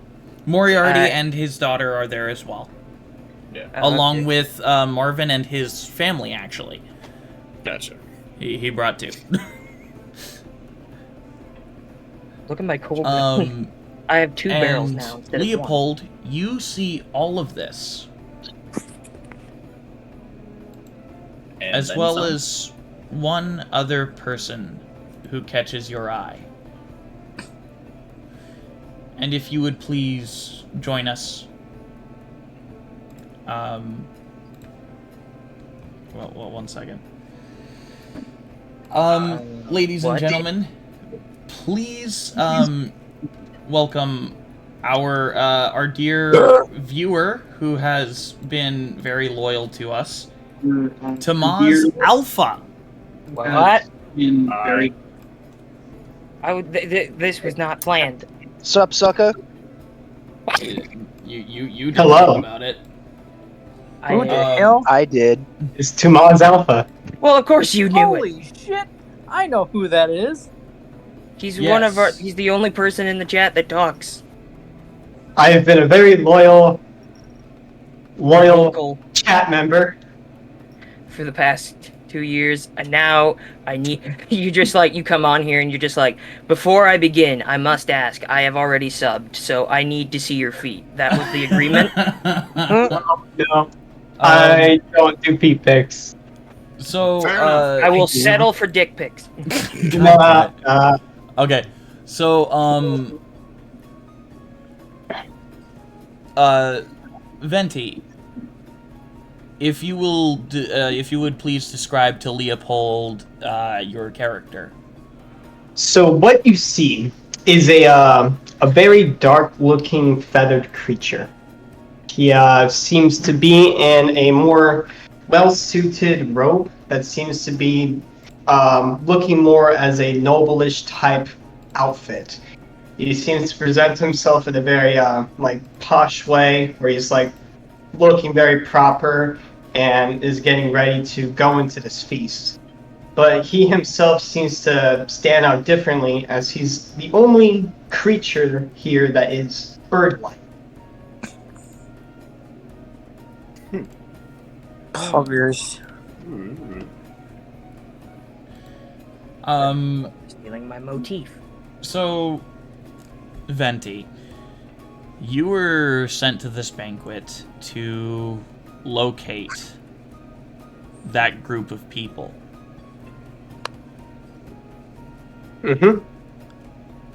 Yep. And so, you know your mission. What do you do as this ragtag group of adventurers walks into the building? So, does this ragtag group of adventurers show up on my dossier that I get? Yes. Them along with those who they walk in with. You see Mystical Marvin, of whom has been on your radar since you started with the Ghost Bloods. Okay. So you see Moriarty, who is the owner of the general store in the Ibnan sector of the city, along with his daughter, who was noted by eyewitnesses to have assisted in the thwarting of the cultists. Okay. And of course, you see the group: Bert Greystoff, Leopold, Marcus Arcadian, the Grim, and the automaton cleric. Yep. The rumored heroes who slayed the Red Cloak. The rumored heroes who killed the monster and nearly destroyed the town. Essentially. They are the ones who did indeed defeat the cultists, and yes, there were some people who blamed them for what happened. Damn. Yo, what? People blame us? You mother... Bruh. You blame us? Some Bruh. people do, yes. Melon farmers? So I'm probably gonna take more interest in the guy that's been on the radar since the beginning. Mystical Marvin. Okay. Yeah, I'm gonna take more of an interest in Marvin and start planning my my goals. Okay. So, your goals, given to you by the Ghost Bloods, were to find and kill those who assisted in thwarting their plans. Okay. Contract unions wannabes. But they also said to gather as much information on them as you could before doing that. So I have time. you have time. Okay. And on top of that, you know, you aren't very motivated anyway. Not currently, except through one means, but yeah. Anyways, and who knows, maybe they could help with your means instead. Perhaps. So I myself am going to be taking notes. I keep a notebook on hand where I have a journal where I've been kind of recording my days, and I just kind of write down the targets have been located. There's it's about 6 of them currently.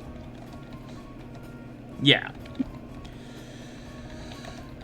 All right. Well, I'm just going to basically do what I always do. Kind of try my best to essentially blend into the crowd and watch them. So I'm just going to be following them, but I want to stay hidden from their sight as much as possible. Okay. Yeah, and Leopold, you do notice that he is clocking you. All right. All right. What do the rest of you do? Let's see. Well, do I notice that Leopold notices something? Do I notice that you noticed that I noticed that you noticed? So noticing the noticings? So Leopold, Do we notice that we noticed that we noticed?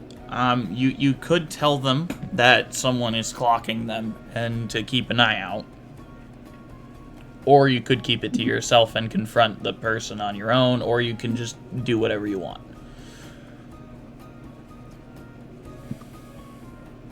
Leopold?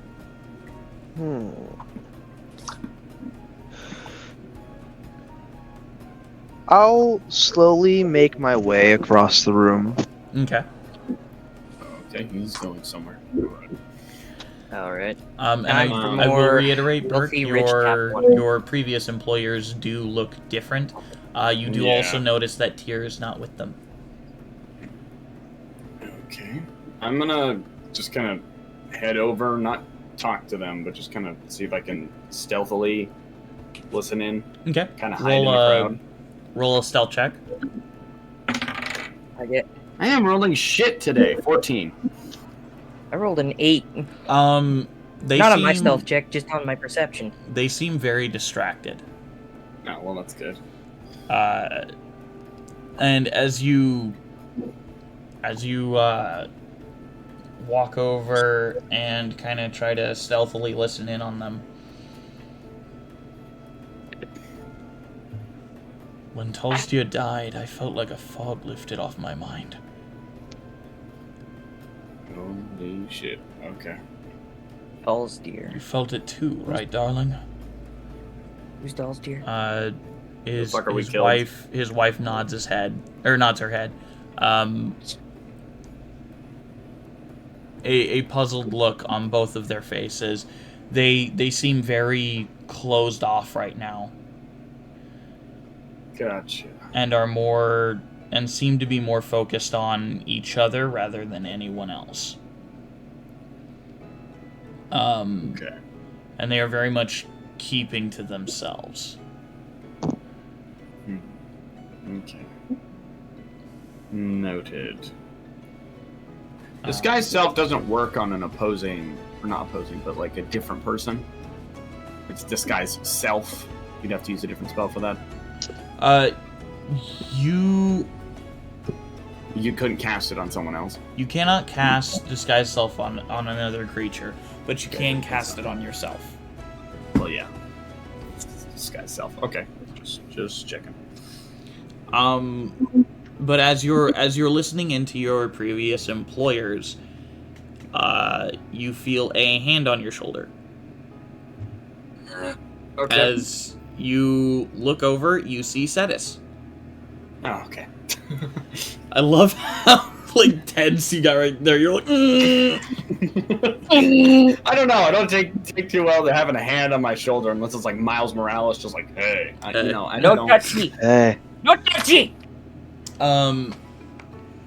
But as you whip around and see Cetus, him with a big ol' smile on his face and a thumbs up in front of him. Oh, I can't thank the gods. That's just you. Wow, Ugh. just me? Thanks. I'm fucking with you. Sorry, I was just kind of on edge there for a sec. Is everything okay? Yeah, just some people from my past. You seem to be paying a lot of attention to the Marquis. Yeah, I have some history with them. Yeah, I remember during the last ball we went to. That was... Yeah, things didn't go over well. Although, do you know of any spells that can kind of tamper with people's minds, make them do things they don't want to? Oh, tons of them.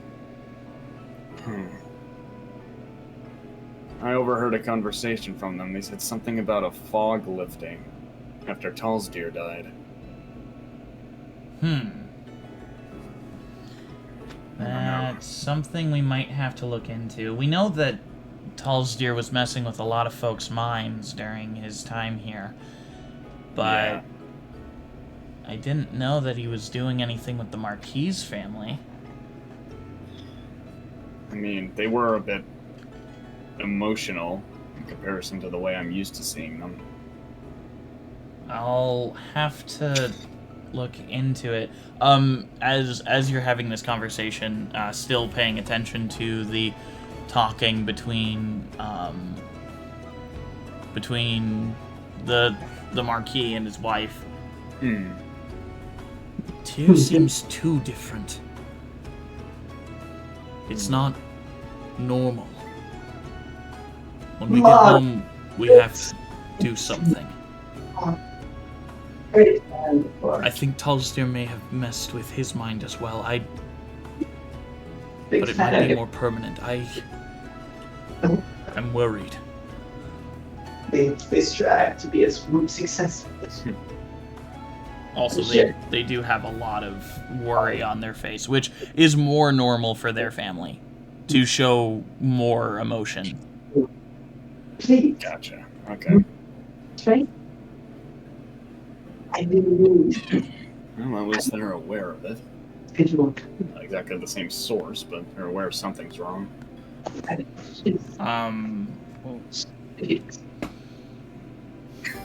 a little while, though. As you are listening into them, Baron Holforth walks up to you as well. Oh. You know, you're sticking out like a sore thumb, right? Really? I thought it was at least a little bit. Well, you're stealthy enough to dodge their radar, at least. No. How's it going, friend? It's going a bit better now that this whole fiasco's over with. You look back and Cetus is gone. And he's gone. Okay. Who's gone? Kid might Nothing. help you rogue. Someone I was talking to before. He just left rather abruptly. Come on, let's get a drink. Alright. As he puts his arm over your shoulder and starts directing you towards the drink bar. Grim. Hmm? You are approached by Alexander Earthwash. Oh, it's you Alexander Anderson. again. Alexander Earthwatch. And Oh. this is a familiar face to me. Howdy. My, not drinking anything gold-plated today, are we? Hopefully not. It's more just watered-down wine-tasting swill. Ah, no, I understand that. They have a lot of wine here. By the way, I'm just like flipping my gun around, just doing a bunch of gun tricks. Mm-hmm. The safety's on. A few of the noble children are just staring at you with bright eyes, like, whoa, including the anorexic-looking child of the Swinehand family. Oh yeah, I remember that kid. Say, Lucky me, I'm able to watch watch the person I'm, paid to watch right now. I feel ya. Say, what do you know about those guys? The, what's their name again? The Swinehands? The Swinehands, yeah. What do you... Well, probably not that interesting. Probably not that interesting. They're originally from Ibtha. Other than that, not a lot. So from I up think north then. I think one of their cousin households. Oh, what was it? It's on the tip of my tongue. Does it start with a V? I think so. I think I think you're thinking Vordoon. Vrondu or something. I don't remember. I think you're thinking Vordoon, friend. That's it. Yes, Vordoon. The Vordoon family got wiped out, and the Swinehands left before, they were caught up in it. I heard. I will say something about them getting involved with their other cousins here in the Dirnthen country. Something about Ripans or something. I don't remember. Ripans? The Ripans. One of their cousins from another side of the tree than the Vordoons. Something like that. Would I remember the Ripans? Roll a history check for me with advantage. Okay. Because Earthwash is here to fill in the blank. Sort of. Hold on. Let me look at my history. So what kind of a last name is Earthwash? Earthwash. Just imagine him taking a mop to the ground and just like heavily scrubbing it. Like that's like a job description or something. So that's how his family got his last name. He's just like, oh yeah, we're known for absolutely scrubbing the shit out of the earth. We keep this stuff clean.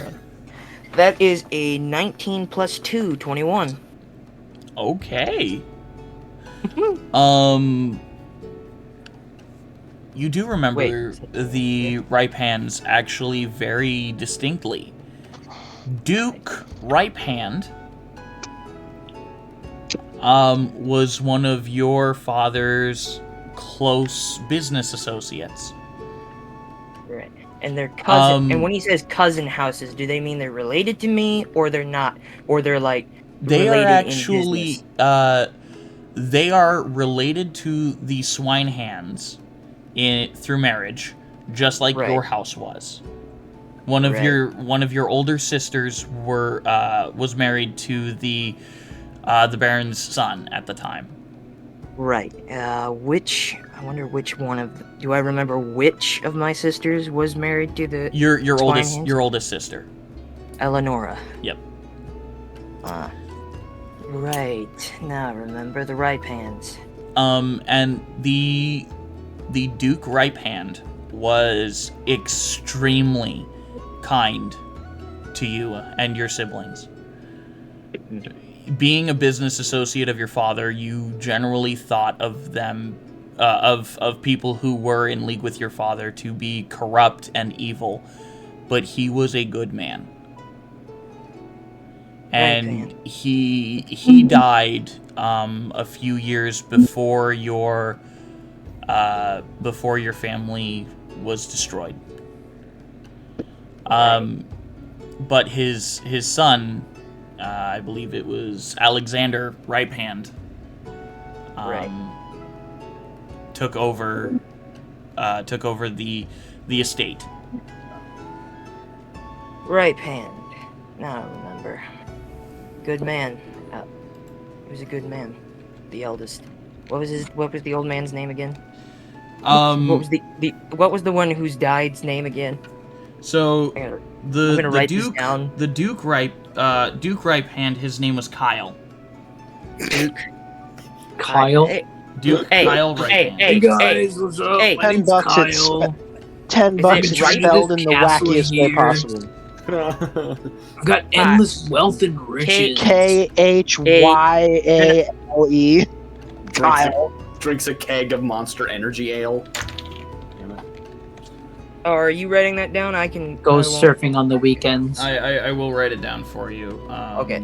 So Kyle and then his son Alexander.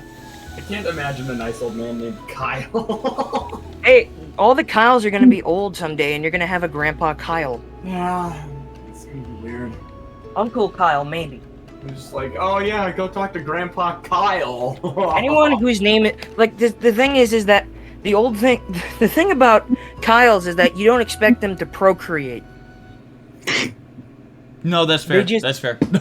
You don't expect a man named Kyle to reproduce. No offense to all Kyles out there. No, full offense to all Kyles out there. Wow. Change your name. Damn, bro. You have the ability to change your name. Change it. I'm kidding, Dude. Part of the making of this stream. Wow, that is. Is this where we find out that one of the people On in our group blast. is named Kyle? No. Okay.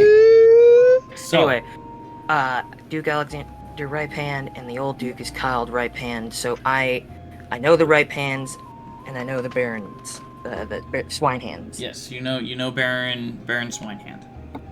Right. The Righthans. Haven't heard that name in a while. And your brother was betrothed to their daughter.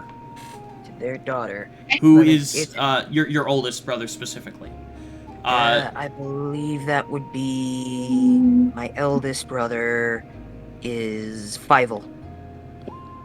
Yes. So Fievel was Little known fact, my brother was a mouse. He's not. Your brother was betrothed to Eleonora Righthand. Eleonora Righthand. All right. Write it down. So for ya. that would take her. So that would make her technically my sister-in-law. Yes. Sister cousin-in-law, yes. It would be your sister-in-law technically. Makes sense. Wow, I knew a lot more about the Righthans than I did about the Swinehands. That's because the Swinehands were dirty, underhanded bastards. I love the fact that you Always cut in out your. before you said that. They're dirty, underhanded bastards. I Always like how have it been. cut out right when you said bastards for me, at least, because it sounded. It did for me too. That's exactly when it happened for me. It sounded like you got bleeped out. Don't you love it when that happens? It's freaking hilarious. It is hilarious. Discord's just like, and nope. Nope. No more of that, buddy. Not on No my cursing Christian Discord server. Dang it, you beat me to it. Do I remember what the Righthans were like known for? Because I know what my family was known for, and the Swinehands. The Righthans were known for great acts of charity and being very, very kind to the people in their duchy, as well as hunting dangerous creatures. Right. They also had great vineyard lands.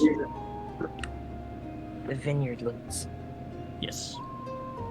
Very expansive vineyards, I'm assuming. Info Yes, dump. extremely. Info dump. Probably orchards as well. Yes, they did have orchards. They had a lot of plants. They had a lot of fruit and vegetables. Yes. Using this phonetically. Because their duchy is actually like almost perfect prime real estate for that. Right. Okay. So while this conversation is going on, Leopold is just going to be like shaking, doing like light conversation, working his way over towards this new player. Okay.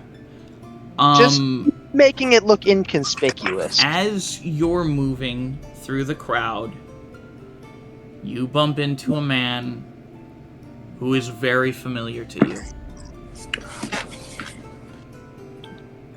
He has the same insignia as you have on your shield. A member of the Grinder Alliance. Apologies, friend. Leopold? Leopold, as you look up, you see, give me a second to type his name down.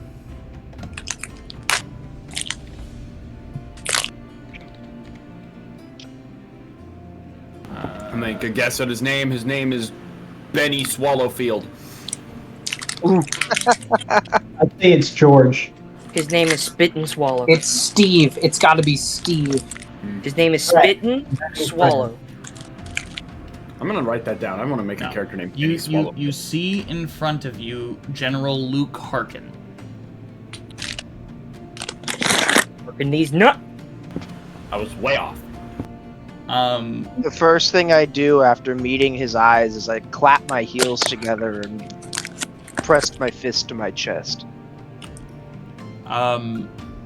He does. He puts a fist to his chest. And removes it, and right after you remove your hand, he wraps you in a big hug.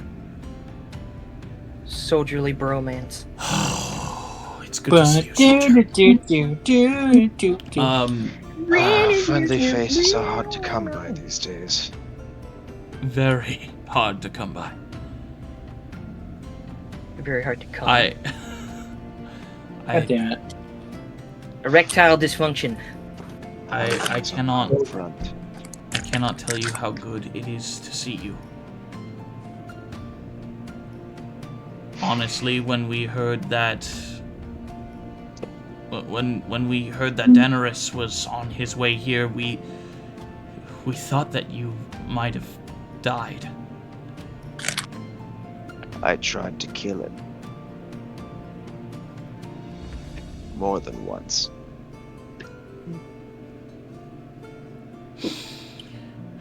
I'm just happy you are safe, friend. Hey, is it possible Venti could be eavesdropping? Yes, Venti could totally be eavesdropping on this conversation between Leopold. Do I need to roll anything? Do I need to roll? I'll say if you're trying to do it stealthily, just roll a stealth check for me. I got a 13. Oof. So you are acting pretty stealthy compared to everyone else, but Leopold definitely clocks you listening in on his conversation. Yeah, my passive is 15. Oh gosh. Do I see him after that? Leopold. What was that? Anyways, he continues with what he was saying anyways. Right. My crusade against that creature will not stop until I have his head on a stick. Then, the souls, my men, and my family can finally rest. A flash to your homestead. A kid running around the yard. who looks vaguely similar to yourself, and a woman's voice in your head just saying, "Come home." Oh my god. Burritos?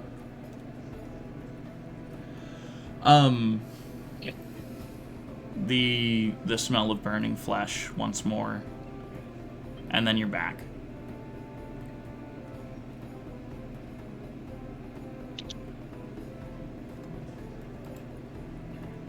We've actually been thinking of perhaps calling you home. What for? The Imperium has been making large moves.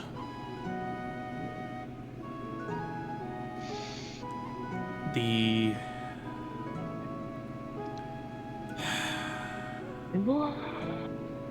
forest of Rizglad is under attack once more.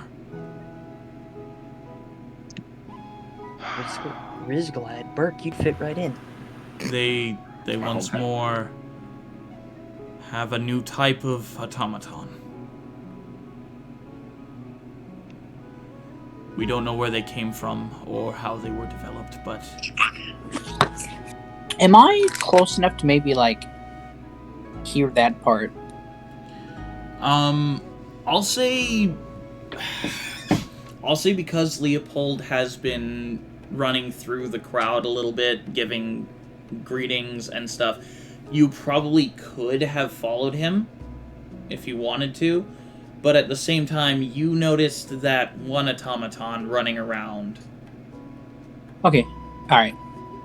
You go ahead and finish that and I will do my thing after. Alright. But you Leopold, are focused on General Harkin. The reason we wanted to perhaps think about bringing you back was, one, Daenerys is already making moves to take over the collaboration front. We have reason to believe that there is a new player involved on this continent. They've been targeting people from the Contractors Union. The what? You just hear in the background. They're doing the what? Leopold, you would recognize the Contractors Union as a mainly monster hunting society that works in the shadows. You would also know probably that Grimm works for the Contractors Union. Yes, you have heard enough from Grimm that you would know that he works for the Contractors Union. But you would also know that some of them have been employed long term by the Grinder Alliance to help push back against the onslaught of automatons and soldiers that the Imperium seems to have at their disposal. The only way they could know which contractors we've contracted is if they have someone on the inside. We have been searching for a mole in our own ranks, and the higher-ups in the Union have been trying to figure out what's going on their side as well. They've lost contact with over 13 of their contractors. And that is troubling. One of them was Strahd. What? You would recognize the name Strahd as one of the greatest adventurers to come out of the Lythirian continent. For those of you who, understand the mechanics of D&D, he would probably easily have been a level 18 character. Damn! He was a human who was able to one-on-one slay an adult dragon. Bruh. Oh, Wow. no. Damn. Jesus. And he also nearly single-handedly stemmed the tide of an evil god's return. Shoot, so if he went down... We're fucked! We're fucked! We're dead! I could have told you that! You just hear Grim. Strahd was one of our greatest warriors. This is dire news indeed. The only thing I could think that could possibly even hope to come close to him would be Daenerys.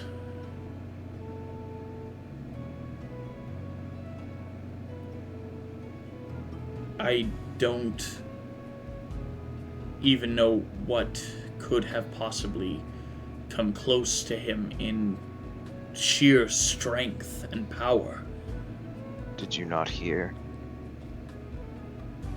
Hear what? He's back. Who is? The Demon Lord. He returned. All color rushes out of his face. And Venti, you do pick up on this. And that means that part of the Ghost Blood's plan went off without a hitch. What? I don't think it cut out for me. Yeah, What did you you cut say? out. Did I cut out? Yeah, you cut Yes. Okay. So Venti, you hearing that the Demon Lord, you hearing that the Demon Lord returned means that part of the Ghost Blood's plan went off without a hitch. Noted. Okay. And Wait, what? so, Leopold, you continue to look as the color just rushes out of General Harkin's face. That can't be. I was there. I saw him. There's no possible way. Leave it, dude! He's been dead for nearly 1,000 years. The only way to kill him is to kill him on his home plane. This is not his home. This was merely his subjugated place. So actually, you would know that the Demon Lord is not an actual demon. Oh. No. He is actually technically a monstrosity. He was created on Aeidros. So you're saying he's a Barney? Big fat phony! The Barney! He calls himself the Demon Lord in more of a sense of monster. He's a lord of demons. Gotcha. Either way, we have the ammunition. We can make fun of him for it. Haha, you're not a demon. He's a big fat phony! The Barney! So this, while this is his home plane, it's strange that something that has been dead for that long was able to be resurrected without the true resurrection or a wish spell. Which you've only heard in legends, so... True. Let's see. Once. What was it used for? To get a Hatsume Niku body pillow. God damn it. It was not... It was horrible. Cleric, we're going to move over to you. Yes. I love how it wasn't even like just Hatsune Miku, it was just a body pillow. No, it was a Hatsune Miku body pillow. Just a. It wasn't even like actually. You could have just wished summon for me- any. You could have- actually want a real girl? No, just a body pillow. No, getting a real girl would be weird. Now, a body pillow in the shape of a girl, that's completely normal. Oh my god. You people hurt me. So, Yeah, I heard No. me too. So- Tomorrow's Alpha hurt himself from confusion. he hurt himself in his confusion. So, Cleric, Yes. as you are Not- watching this automaton running through the crowd, you see it has a hood on. I'm going to follow this automaton. As you're following the automaton, it's weaving through the crowd and hard to follow, but you're able to keep up with it. And as it turns a corner where no one seems to be going, and you follow, as it removes its hood, you see R09U3. As we're going on break, You must be put on a stake. I will Christ you. so we I will are- Christ you. I will Jesus Christ you. we Not, are not even a going to wooden take- stake. Just meat. We are going to take a quick 20-minute break as we go get food and drinks and go to the bathroom. 20 minutes. Okay. We will be back in 20 minutes. 20 minutes. Okay. Oh, double.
And we're back.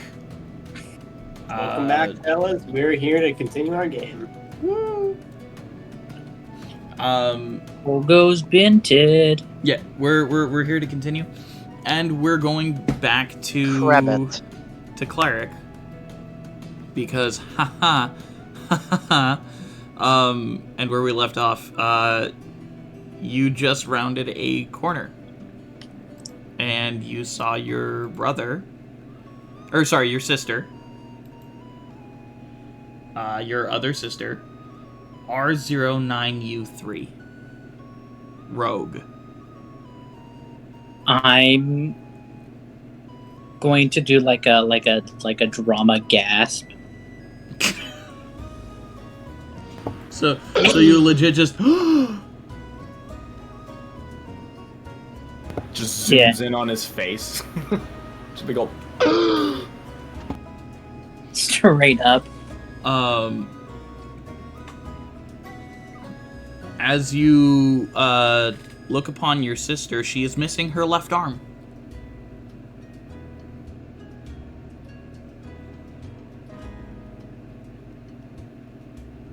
I don't know if you heard that. Did you? I heard Okay. that. I did a gasp. Oh, I didn't hear your gasp. I'm She gonna be like, what happened to you? She looks at you, and you see a sense of full awareness in her eyes. As she walks up to you, gives you a one-armed hug, and then starts dashing down the hallway. Unless I'm gonna you wanna, run after her. Unless you want to grab her before she can run. Grab her before she tries to leave. Okay. Do I see any of this? You can roll a grapple check. What does the grapple check imply? It is an athletics check. An athletics check. Athletics. You And guys she said it at the same time. she God damn it. she is going to roll an acrobatics check to try and break free. Whoa! That's a nat 20. Yeah. Well, you're lucky there because she rolled a 17. Ooh, yeah.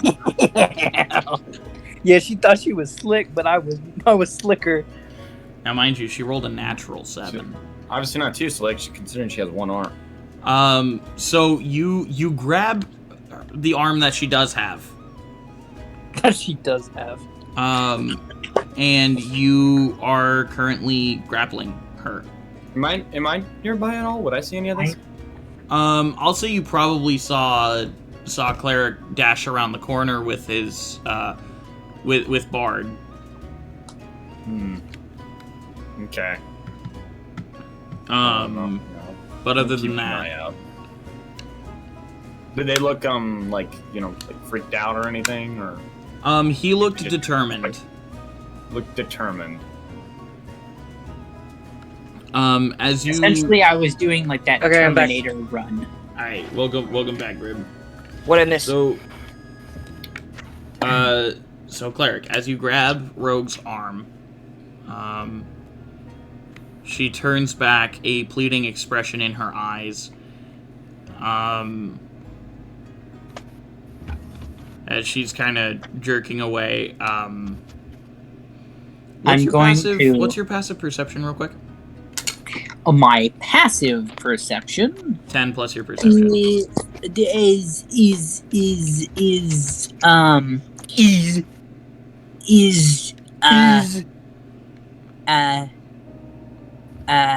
10 plus your perception.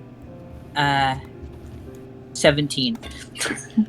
Nice. You would notice that on her belt she has a bag very similar to the one you carry in your chassis at the moment. It's a bag of holding. Real quick, can I say that I temporarily broke away from Andrew and followed them stealthily? Yeah, absolutely. So you break away from Baron Holforth real quick and just kind of Yeah. I follow after him. Yeah, stealthily. Okay. Roll yeah. stealth Then check. he will be taking notes of them leaving the area. Okay. Okay, stealth check 22. Wow. So, Venti, you, what's your passive perception, real quick? Perception right now is 16. But I do want to make sure I'm keeping track of him. So do I need to roll investigation? You or can roll. You can roll a perception check. Okay. As you're trying to keep track of all the people around you that are possible targets for the Ghost Bloods. I got an 18. Okay. You lose track of Burke. Okay. I'm sneaky. Burke, as you follow Cleric, and you see him around the corner holding on to another automaton's arm. The automaton seemingly wanting to get away as fast as they can. What do you do? Wait, can I please? I'm just gonna stay. Well, I'm yeah, just yeah, gonna stay Cleric. away. Cleric, I'm what do just you, gonna let stuff what do play you, out. Cleric? So I noticed that she wants to like. I asked, can we at least come with you? She stops struggling, looks up at you, stands up straight, looks behind you, making a perception check. Yeah. A 25 perception check. Damn. You see that she clocks you, Burke.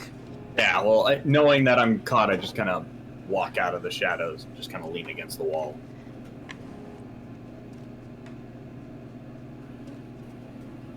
She writes something down on a piece of paper, shows it to you. Shows it to you, Cleric. And it says you can follow me, but he has to stay.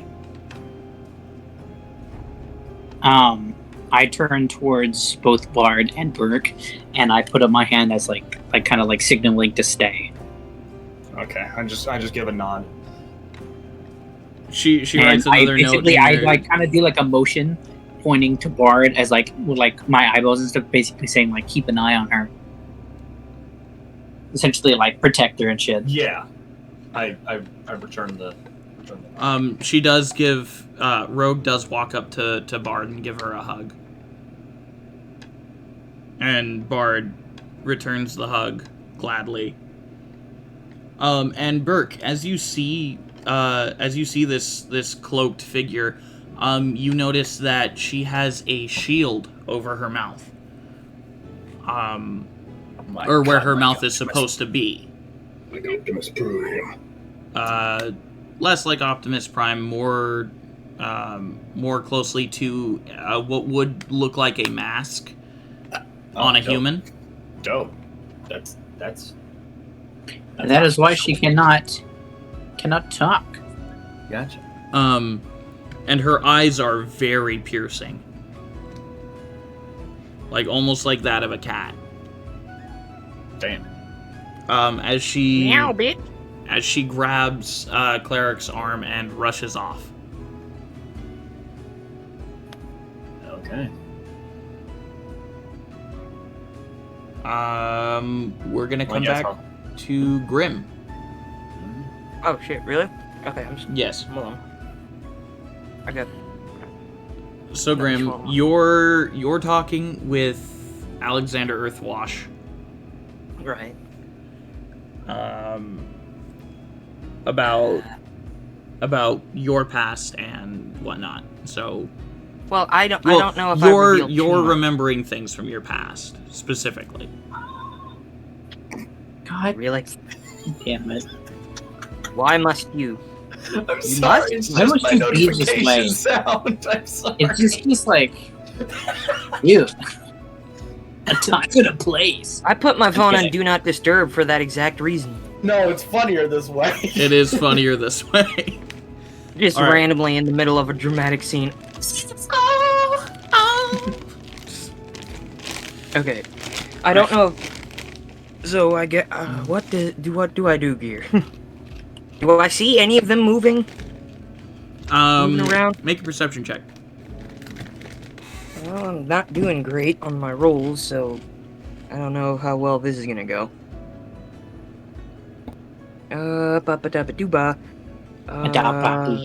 Perception. Why is that one of the only ones that I have a 1 in? +1 in. Oh, shit! Dirty 20. Hot damn! You did notice Cleric. You didn't notice Berg. But you did notice Cleric. You do now see the Owlin clocking all of you. So, have I noticed that he's been following us? Well, you've noticed that he's paying more attention to Marvin and Leopold. Okay.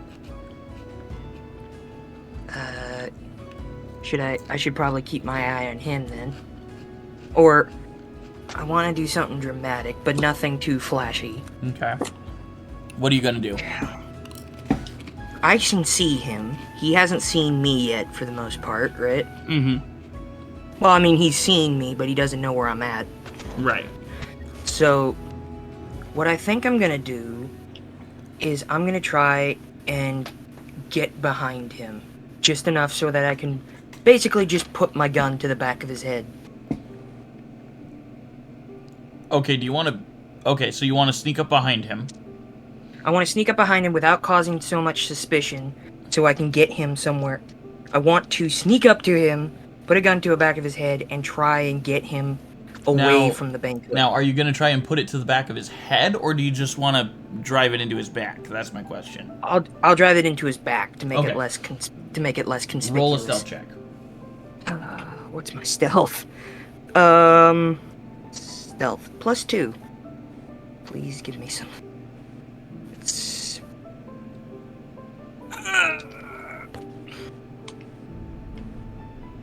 What'd you get?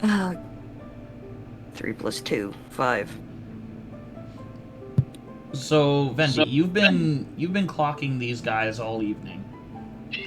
You've lost track of 2 of them, and you've been listening in on Leopold, and then there's this guy. The only thing you could find in his file that the Ghost Bloods could provide you was that people call him Grim. Just okay. Grim. Okay, so now I've fucked this up. Can I just drop all sense of stealth, or just like? So you see Grim trying to be stealthy and starting really well, and then stepping on someone's foot on accident. Someone's foot? Shit. And now you've lost all modicum of stealth. Shit. So, I myself am choosing not to react. But if he does try anything, I am going to essentially not really attack him, but try to slip out of his sight and hide into the crowd. Okay. So if he tries to do anything. However, I actually am going to try to do one thing that you probably don't know about. I'm going to use a race spell that I have called Soul Search. Oh. You may use Soul Search to determine the primary alignment of this creature. Does this cost me a spell slot? No, it does because not. I don't think it is a racial spell, so it does not cost you a spell slot. But you can only cast it once per day. I feel like this is a good place to cast it. Okay. I cast Soul Search. I forgot. Did we put the saving throw on that? No, I don't think we did. I think it's not something you have to save from, it's just something that he sees. Okay. So, as you cast this spell, your mod seems to put a darkness over your eyes. More dark than they already are. As you look over... Well, this is just to you. As you look over the crowd, you see a lot of people who give off a lawful or a good impression. Venti, what is your primary alignment? I would say he leans more towards his natural leaning is chaotic good. He tries to do good through even through the most unnecessary means. He's like, I'll do the best for the people, whatever it takes. Okay, so you get a rather impulsive, chaotic aura from him. But at the same time, you feel you don't feel like it's from a malicious intent. Okay. It's just good business. I will say, Venti, when you're listening to Leopold and General Harkin's conversation, it seems as though this demon lord that Leopold mentioned is rather what you can assume. Well, actually, make an insight check on Harkin. It's going to be 15. Okay. You can assume that he is terrified of this creature. Okay. And just the mention of it. Okay. And seeing as my character spent a lot of time in the empire right above that originally had the Demon King. Yep, the Elnirn Empire, yeah. Yeah, so would he have some knowledge of history or tales about this creature? Yes. The Demon Lord was a creature that appeared right around 1,000 or so years ago, before the gods separated from the world. It was a creature that oppressed and looked down upon all others, and thought that monsters and other such were the primary species that should rule the world. He was eventually brought to his knees by the first emperor, Derek Elnirn,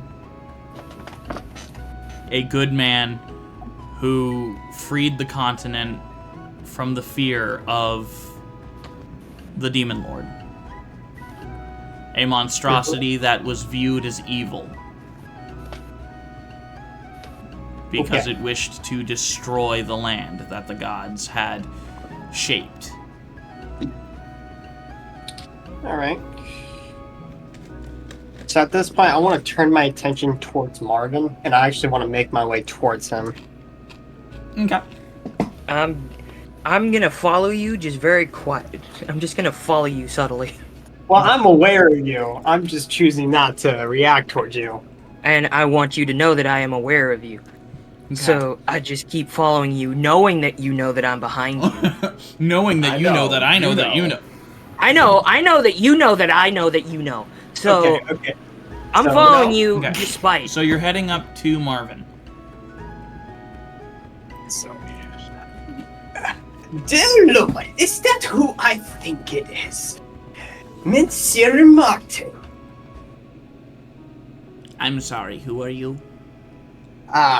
You may not know me, but I know of you quite well. My family are known for mercantile trade, and we ourselves simply wish to aspire to the same level of success as you. Why, I mean, I guess my name is quite renowned.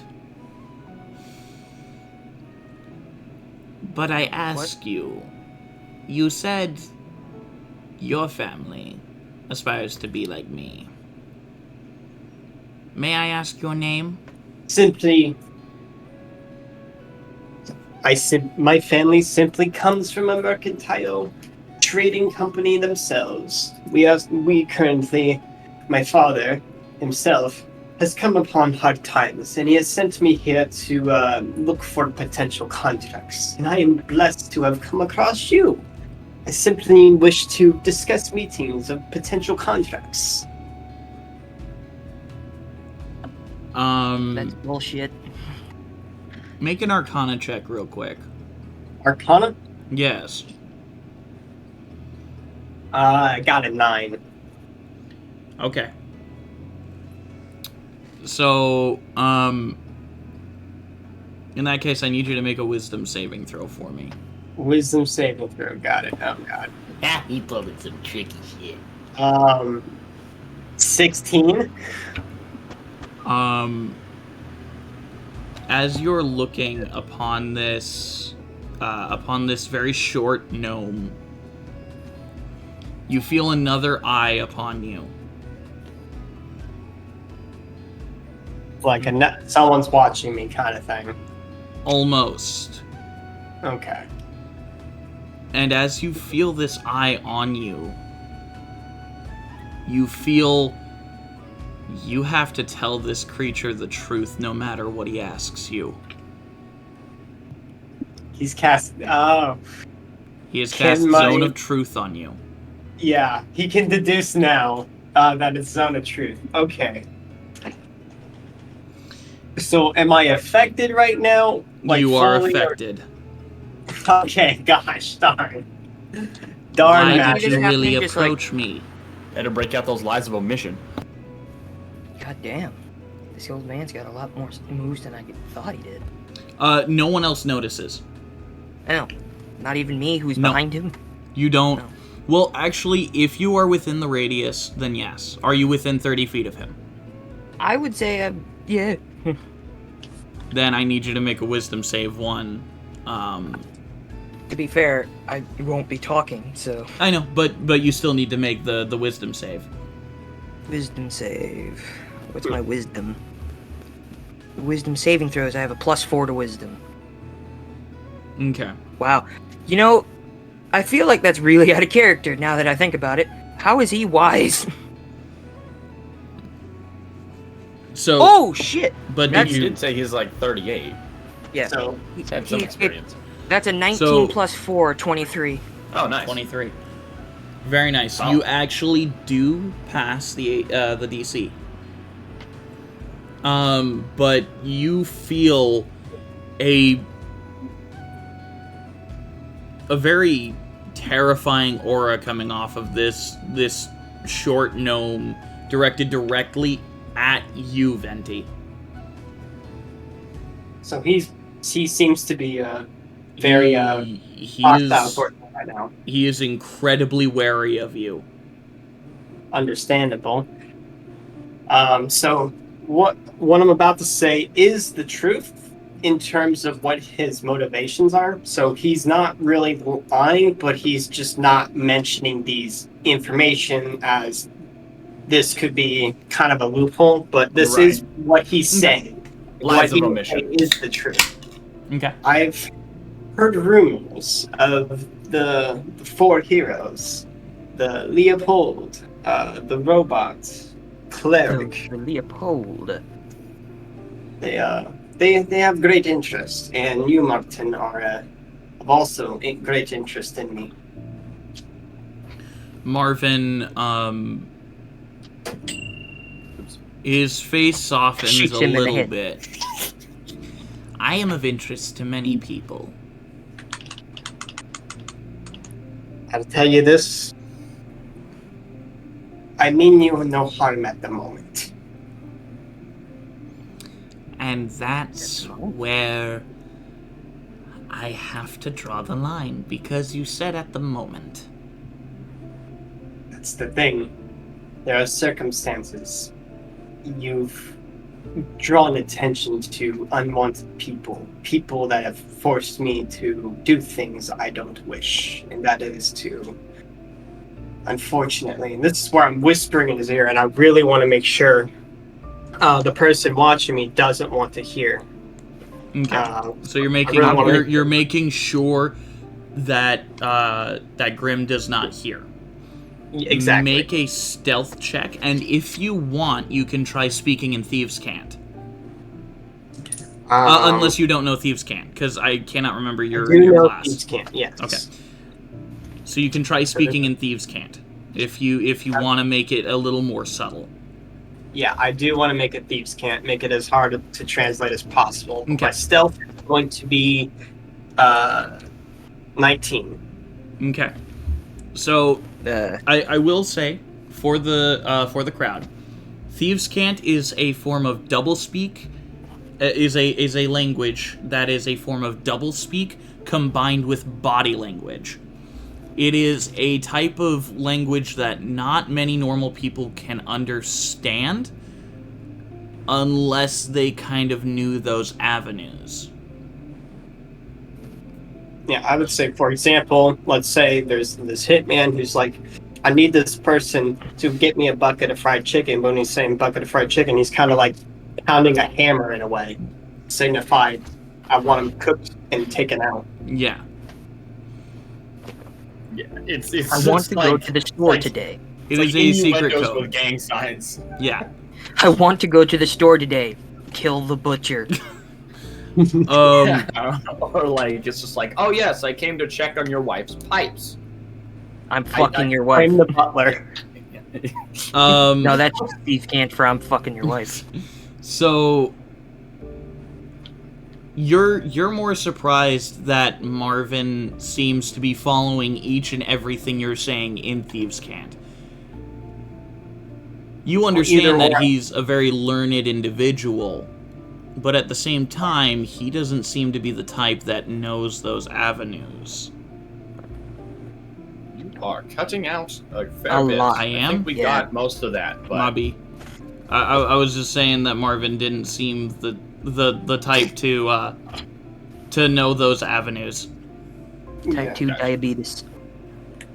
So essentially, Venti's just explaining to him that he has essentially 1 week left before I'm forced to take his life. But I'm willing to accommodate either the inevitable or a way to get out of this predicament. Marvin looks Grim directly in the eyes. And you hear in your head, Grim, I'm going to have to request something of you and your group. And what He would looks that be? he looks back at Venti and back in Thieves' Cant says, I know of a way I might be able to help. I reply back, and what is that? I need you to make another wisdom saving throw. Me as well? No, not you, Grim. That's gonna be a 18. You just failed. Just barely failed. So you feel a presence in your mind as a detect thoughts spell pushes through into your mind, and you feel all of the aspects of your life being pulled forth. Can I use a use one of my psionic powers to kind of isolate certain memories to pull from it, like to kind of stop it from being discovered? Roll another wisdom save for that. Okay. This one, because you're using your psionic abilities, you may roll it with advantage. Okay. Is it Psionic Rogue? Is that what you're on? Natural 20, bitches. Mark it down. Mark it. You are able to pull certain little bits, but the majority of it is still taken. I'm mainly just hiding the fact that I myself was a ghost blood, and that I have association with them. More or less, I was what the message could be interpreted as, like, I'm forced into the situation because of a certain set of skills. Skills I've acquired over a very long career. And on top of that, he did pull a glimpse of your family. That is going to get Venti to kind of like tear up a bit and like kind of go into like a panic moment. I see. He's speaking common at this point. Grim, if you could go grab Burke around the corner there, as he points towards where Burke turns the corner. Let You sure you got Leopold this? finish his conversation. You sure? He's gonna be trouble. Yes. You see that Grim looks you dead in the eyes, Venti, and it's just like, this is a look of, I am watching you even though I can't see you. Always watching, Wazowski. You also feel as if a cold shadow is touching your shoulders in an extra form of warning, kind of emanating off of him. I say, and I'm not gonna, I don't actually have the phrase in Latin, but I'm just gonna say in Celestial, watch your back. Because if you're not, I'll be there. And then I walk off to go find Burke. He's And a friendly fella. he's rather cold, if you catch my drift. Fuck you! And then he keeps going. I get Fuck you! I'll show you, Called. Um, This is why I hate But- parties. when you're He has a bit of a looking, temper too. when you look at Marvin, you feel as if he is stripping down your soul and staring into you. It's almost like a sight you would think of from a being beyond his age. Okay. Man's old. Older than Grim. And he's 38. That's fucking old. Well, Okay, boomer. You're not wrong. I have requested aid for you. You have to tell them your predicament. I'm going to go have fun with my family. As he turns around and walks away. The zone of truth fading. It's like, I'm Fuck you! Screw you! I'm going to my family. Screw you guys, I'm going home. I'm getting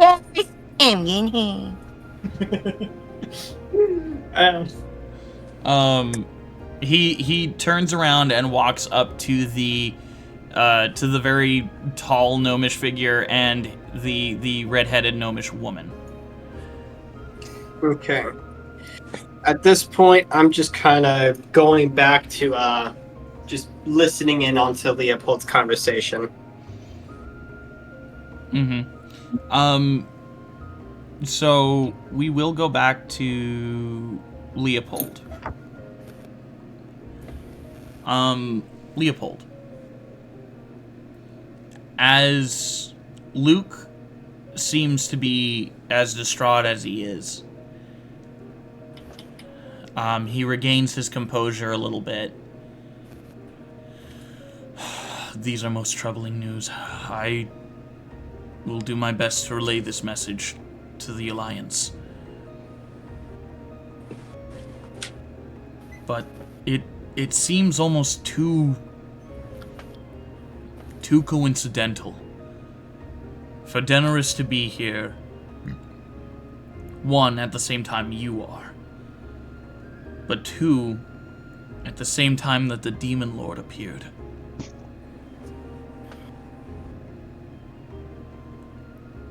Do you have any sort of information about Daenerys while he was here?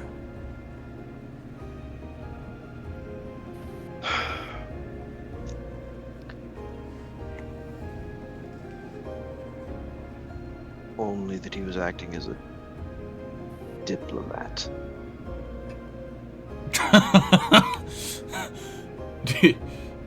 You cannot be serious. Those are his words.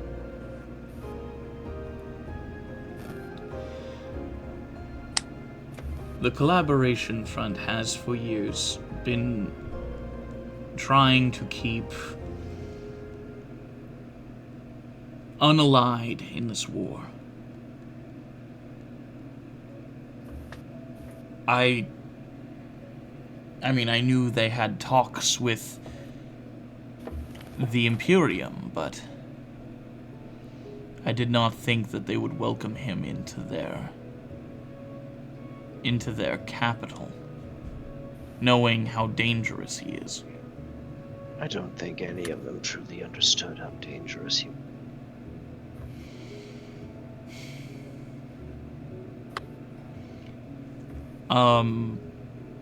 In your head, Leopold, you hear, "I don't think you understand either." What?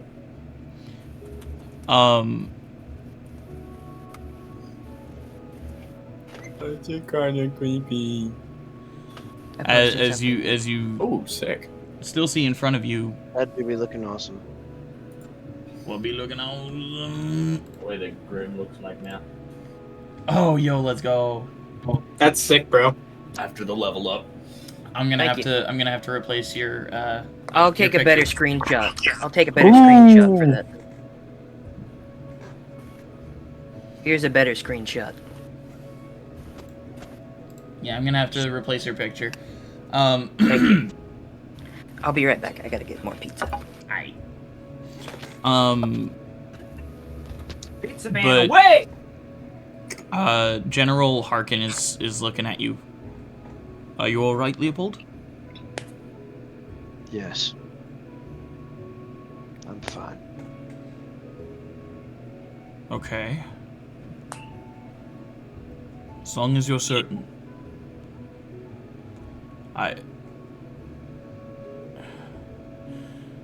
Do you think he was helping to summon the Demon Lord? I wouldn't put it past him. Because the Demon Lord, no matter how much he said he wished to take over the world, he made no pushes to come to the other continents. The pizza man has returned. So I would assume that perhaps he's only going to attack this continent again. Or at least I would hope. Maybe I should change his boots. Sorry. But that's probably wishful thinking. Might have expanded his gaze. Either way, he can't do anything without his generals.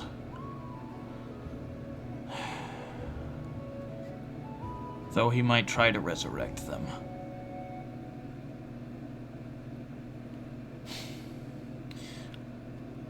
I have been looking into items to fight against the Imperium. Items left by the gods, much like your spear.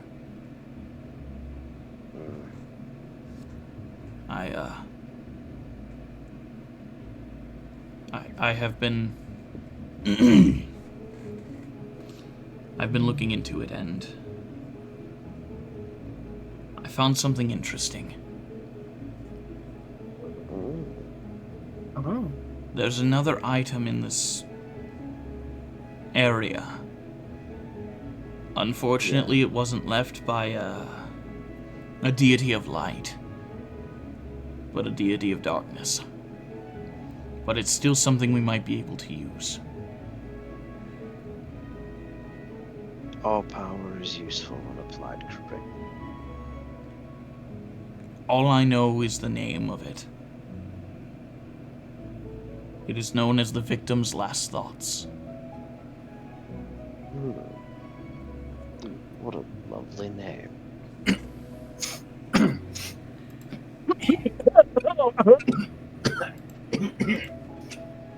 Such cough in my throat, that's weird. Hey, Burke. Oh, hey, how you doing? While using while it isn't 100% an evil artifact, or, left by necessarily an evil god, the God of War was still once seen as one of the darker sides of the Pantheon. That is because war brings death. Yes.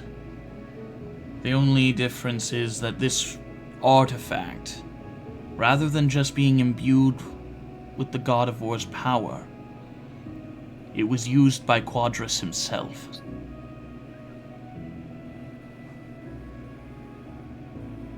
That's all I really know. Oh my god, I'm never washing my hands again. If you are able to find it and claim it, we might be able to at least stem the tide for a bit longer. I will leave it to you. Oh, and one more thing before you leave. You're being promoted as well. You are no longer a lieutenant. You're a colonel. Damn. Oh, Wow. congratulations. And General Harkin will leave you on that note. Congratulations, Gordon Colonel. Sorry about that. I just got booted for some reason. Oh, hold up. Did you not hear that then? I didn't hear the very last couple words you said. Well, You got promoted. you got promoted from lieutenant to colonel. You're a corn colonel. Kind of now. killed the thunder a little bit. And General Harkin will leave you on that note.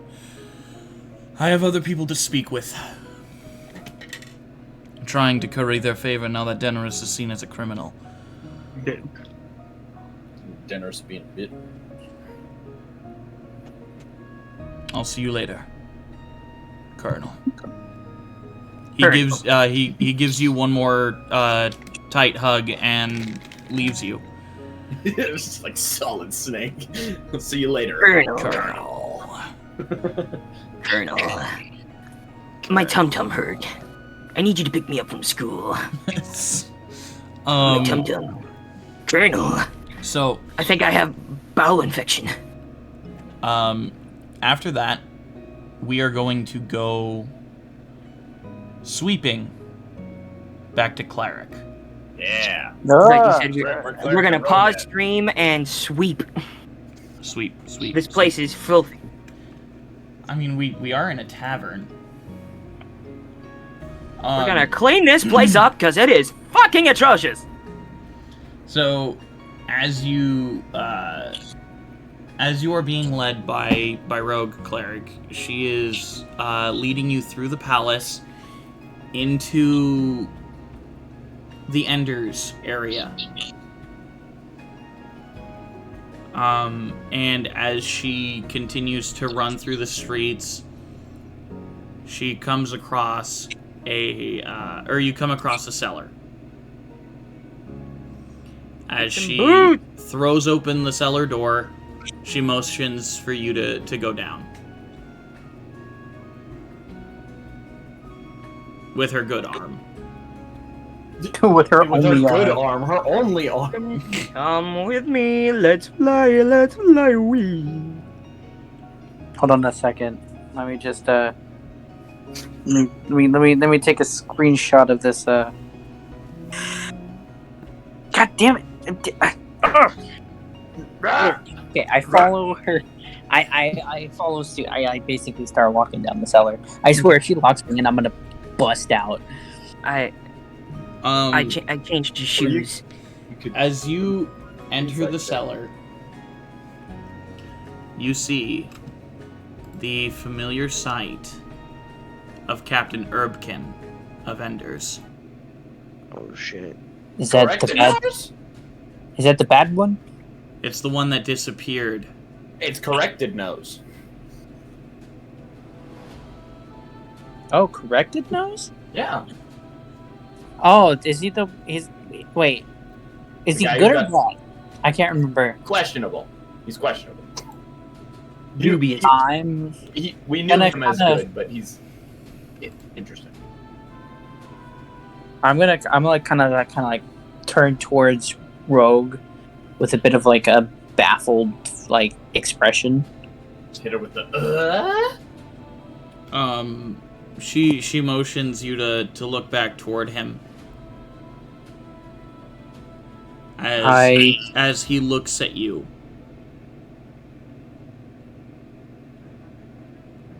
You're not. And I look at him, and he looks at me, and I look at him. And I'm looking at him. And I looked at him. He looked at me. This is I don't have the colored version because for some reason Eldritch Foundry won't let me color in the character, but this is kind of what cleric looks like now. God dang. Sick. Oh, sick as hell. Look at the fucking heart in his hand. I've come here to talk about your car's extended warranty. As you stare onto Erbkin, he snaps his fingers as the disguise self spell falls, and you see in front of you W1 ZARD. Wizard. Fucking what is my brother doing here? So did Wizard. What are you doing? As he stands up, walks over to you, puts his hand on your shoulder. I need you to make a wisdom saving throw. Oh. Not hey. Not good. Not the shoulder touch. Oh boy. Except I've been, somebody's done this to me several times, and I will not fail. Can't tell by the dice. God, imagine if I got a shitty roll. That is 15 plus. That's an 18. You just barely succeed. Ooh. As you feel that familiar sense that was cast upon you by Talsdir Baraven all those days ago. Nearly a week now. 2 weeks ago. About a week ago. For almost like a PTSD kind of like response, I grab Wizard by the throat and like lift him off the floor. Roll a strength check for me. Okay. My strength is pretty decent. Should hope so, considering. Ooh. Okay. No, that's actually really good. The strength is okay. So it's a What did plus you roll? 3. It's over 20. So Yeah, you shove his also, arm to just the so you side, know, grab him by none the of my throat. siblings are aware that I am this strong. You shove his arm off, grab him by the throat, and lift him up. His nearly quarter-ton frame lifting off the ground. Brother. As my eyes like turn red for a second as they flicker back, and I drop him to the ground, and I like kind of like back up for a second. He falls to his knees. And I just like I'll like a mutter out is sorry. Wizard stands up again. As you feel an electric shock from behind you. Oh. I need you to roll a Constitution saving throw this time. Ooh. Okay. Cool.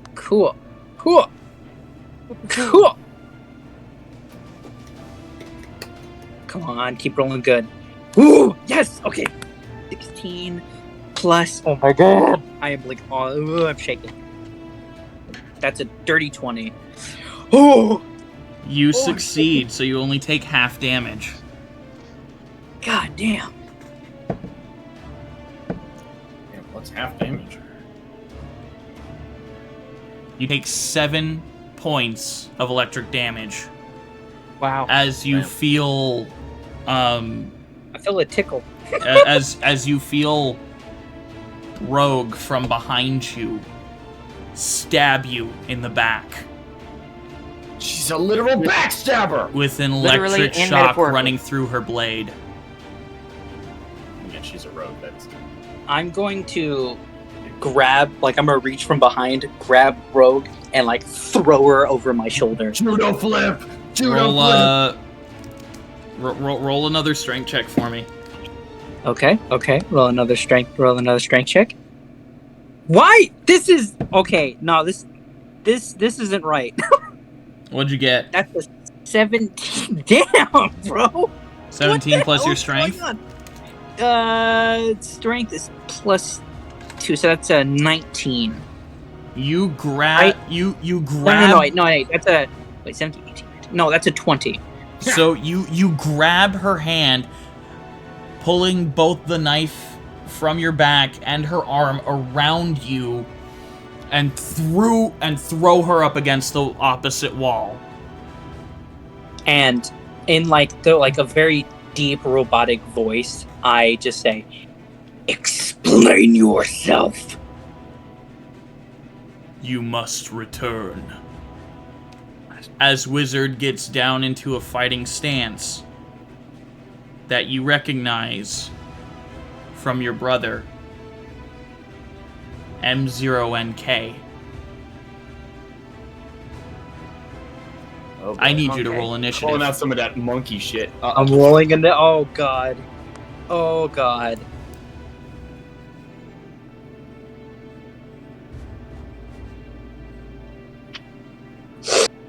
Okay. Yeah. All right. No, I see how it is.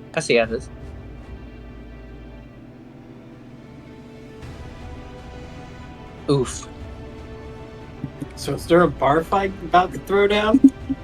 That's a cellar 6. fight. That's a 6. Oof. Well, I'm glad. It seems like my good rolls have run out. Used it all for that one encounter. It was like, you gotta survive this, bro. We ain't letting this happen again. But fighting wise, you're gonna be in last place. Whatever happens in the cellar stays in the cellar. What happens in the cellar stays in the cellar. People talk about what goes down in the cellar. Oof. How far away is he? Oh, he's way far away from you guys. Yeah, that's what I figured. It's okay. It's a wizard and a rogue, and I'm obviously What did you get, mopping Clara? the floor with me. Huh? What did you get? What was it? 6. Okay.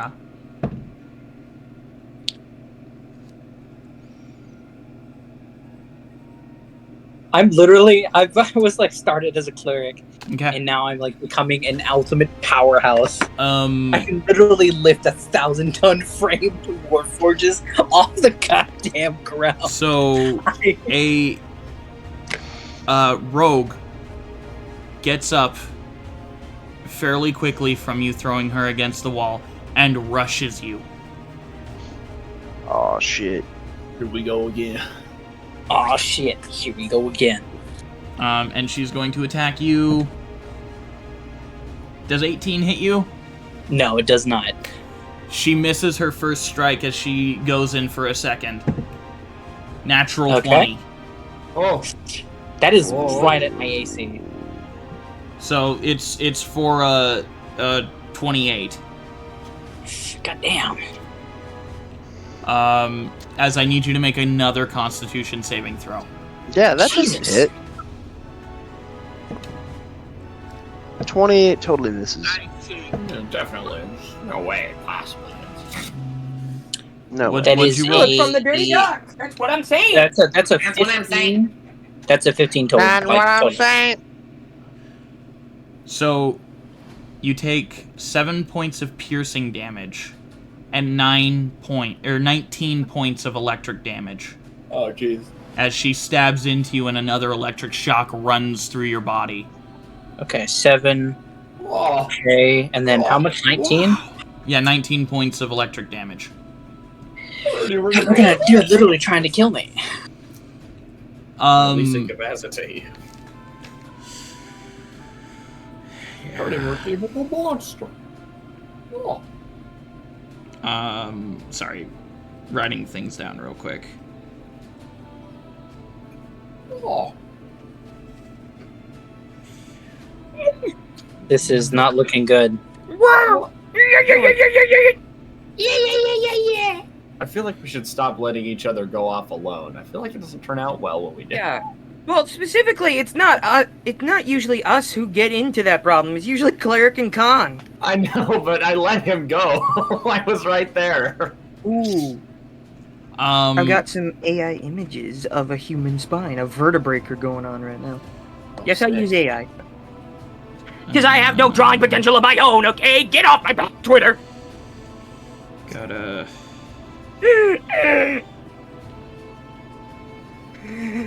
I'm afflicted.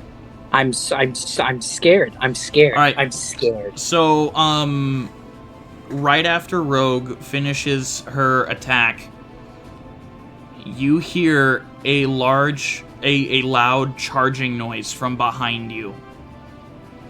Oh no. As a lightning bolt soars right past you and into both of your siblings. Uh-oh. As I have to roll dexterity saving throws for both of them. And they both fail. Good. And out from invisibility, you see Cetus. God damn. Why is he always there for everyone? He's so supportive and useful. So I need to... Still too cat-like, though. He still takes after his father too much. Why is he stealthier than I am? Because it's Cetus. He should be the one multi-classing the pro. Are we talking about Cetus or Sebus? Cetus. Sebus is still with Khan. Wherever the fuck he is. Yeah, I don't know. Second face somewhere.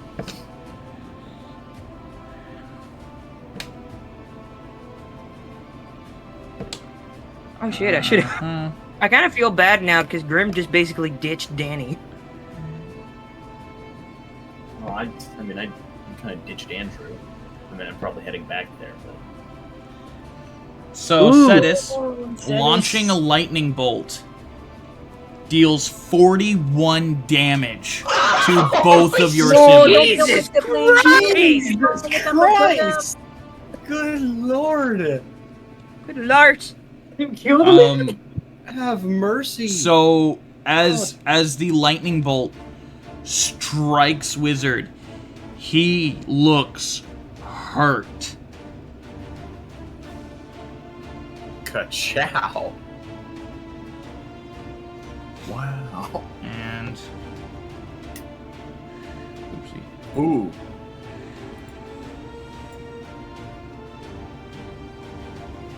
Okay. For your consideration. Okay. It is Wizard's Ladies and turn. gentlemen. As he is going to cast Catapult on the chair behind him and throw it at you, Cleric. I need you to roll Dexterity saving throw. Okay. Hey, David! As he casts a level 4 Catapult.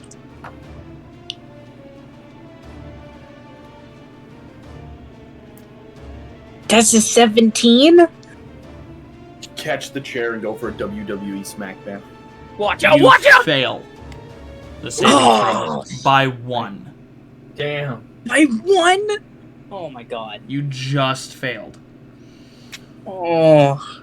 Me during math class. You failed by 1. I feel your pain. Okay. I don't want them to die. I don't. But I want to live! That wouldn't kill them. You don't know that? He doesn't know what's going on. No, he just how knows do I'm you being know that? attacked. He's been invisible for ages. He disappeared when he was talking to me, so he's probably just been, following in the background the whole time. He probably has more of an idea going on than what I do. And Grim's got no fucking idea, and he's following Burke. Ooh, I think I found my favorite one so far. You take 23 points of bludgeoning damage as the chair flies into you. God, what chair did he throw at me? A metal one? No, it's a wooden chair, but it breaks on impact. Yeah, but 23 points of goddamn damn it! That thing should be made out of goddamn titanium! Wooden chairs shouldn't do that much damage! Catapult's a fun spell. Well, yeah, when they throw it at a certain force, I mean. But Jesus, as dude! It comes to your turn, Cleric. I'm going to run at Wizard and unarmed, just basically, I'm going to try to knock his ass out. Okay, so you're going to tackle him then? No, I'm going to clock him. I'm going to knock his ass out. So are you using your mace for this? No. Well, I mean, I would... You can deal non-lethal damage with a melee weapon. Okay, yeah, I'm gonna knock his ass out with my mace. Okay, roll an attack.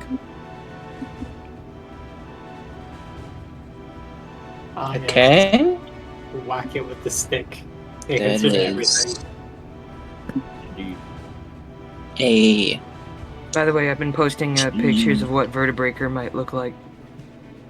The last one. Although I'm not gonna lie, I didn't. Actually, I think the way I imagined it looking like, a. Wait, hold on. I was rolling the wrong dice. I rolled a fucking D10 instead of a D20. Yeah, that's fine. God damn it. Right. Because they. It's fine. Hold it's on. fine. I imagine Vertebraker looking like Zabimaru from Bleach. That's. Yeah, no, that's actually kind of how I imagined it too. That's a 13, 14. Can you send me a picture of what that looks That's like? a dirty 20? That'll hit. And I rolled a 13, by the way. It's just a Yeah. plus 7 So your natural roll is his AC. Come on, this. Roll damage. Well, I'm just knocking him out. So. Well, I'm just saying though, roll damage. Okay. 1d6. Clear that. 3. Kind of, it splits into segments. That's a 7. That's a 7 damage. Just imagine 7 that, damage. but with spines on the other side too. Okay. I need a better weapon. Well, are you not using the? No, you're using your father's mace, aren't you? No, I'm using the Aren't you, upgraded you little mace. boy, That's what I bitch, thought. baby. Okay. It does pretty good with to hit, but it's a D6, so it It's a doesn't do a whole D6 lot. plus 1 plus your strength. Because it's a plus 1 mace. So it's a D6. Yeah. Plus 1. It's plus a your... D6 plus 4. Okay. So it, like I said, it doesn't do a whole lot. Alright. Comes back to the top of the round with Rogue. Did I knock him out? No, you did not. But you did hit him. Rogue's going to run around you. You have an attack of opportunity as she exits your melee range. What? What'd you say? You cut out a bunch. Yeah, you did. I said Rogue is going to run around you. You have an attack of opportunity if you want to. Yes, attack of opportunity, and I'm also gonna try to knock her ass out. Go for the legs! Sweep the leg, Johnny. Go for the kneecaps! Okay, rolling to hit. That is a 10. So that's a 17. That'll hit. Oh, okay. All right, roll your damage, my friend. All right. In the background sounded like howler monkeys.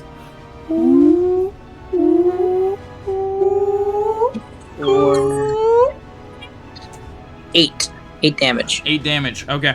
Wow, they do more damage than I do. What the bullshit is this? Then again, I am only a cleric, but for some reason, I'm beefed up like a gorilla. All right, and she is going to attack Cetus. Yeah, I was wondering. Someone's gonna attack him. Just hits. I need Cetus to roll a con save real quick. Oh no. That's a natural 1 on his con save. Oh boy. This man, he no good. As he is shocked by Rogue's dagger. Damn. He falls to one knee, taking... The rule of Kachow. Kachow is as Kachow does. If one is Kachowed, they must be Kachowed in fluent and quick recompense. We're Greystock 9 2023. points of piercing. Rule of Kachow. AKA, if you're shocked, expect to get shocked too. Or if someone else is shocked, expect to get shocked in return. Proverbs of Kachow. Okay. Wow. Luckily, he only takes 9 points of lightning damage as well.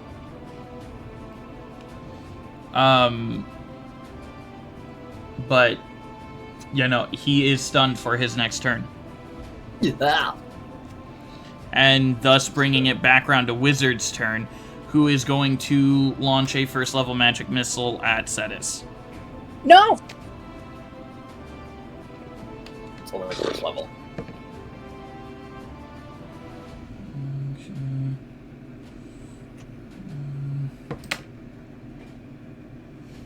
Although saying launching a missile at someone is very intimidating. Okay, he does 5 points of force damage to Cetus. Yeah, there you go. It's just kind of like a...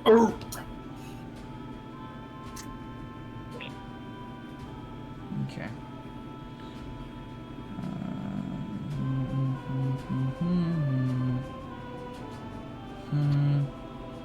Okay. I love the Cleric, way it is your turn. now. Kick his butt. Kick his ass. Do it. Oh, do it.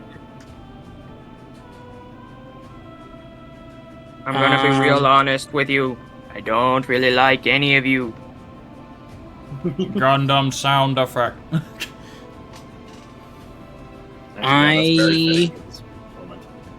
Shit. Gundam sound effects. There's nothing I can do with second bonus action, can I? I mean, there's always healing word. That's true. Healing word? You can be I like, don't have hey, yo! To hell is healing word? That's it. Healing word's a have that. first level healing spell. It's a word of Is it a healing. bonus It's action? not. Oh, you It mean is, word it of is a radiance? bonus action. No, Really? I'm talking about healing word. What the? I didn't say any of that. It didn't show that any of the cleric stuff. Do you Is it have not it? a cleric spell? Pretty sure it is. I'm fairly sure it's certain an it's a anyone cleric spell. spell. Well, it never showed up on my thing. I didn't see it anywhere else. Yeah, Do you not healing have word, healing bard, word? cleric, druid. Do you have healing word? We'll put it on your list.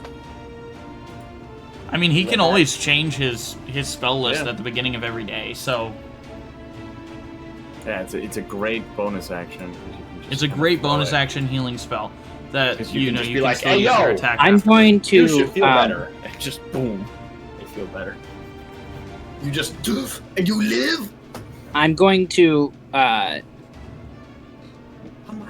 cast Cure Moderate Wounds on Okay. Cetus, Okay. which also heals me. Nice. That's right, it I does. heal you, I heal me, and then we will kill my family. Oh my god! Well, there you go, buddy. All right, let's go murder my siblings. No, I'm not actually gonna do it. I'm gonna try my very best not to murder them. Yes, definitely. What is freaking Did you say right or left where the pauldron is? Okay, it is. Hold on a second. It is.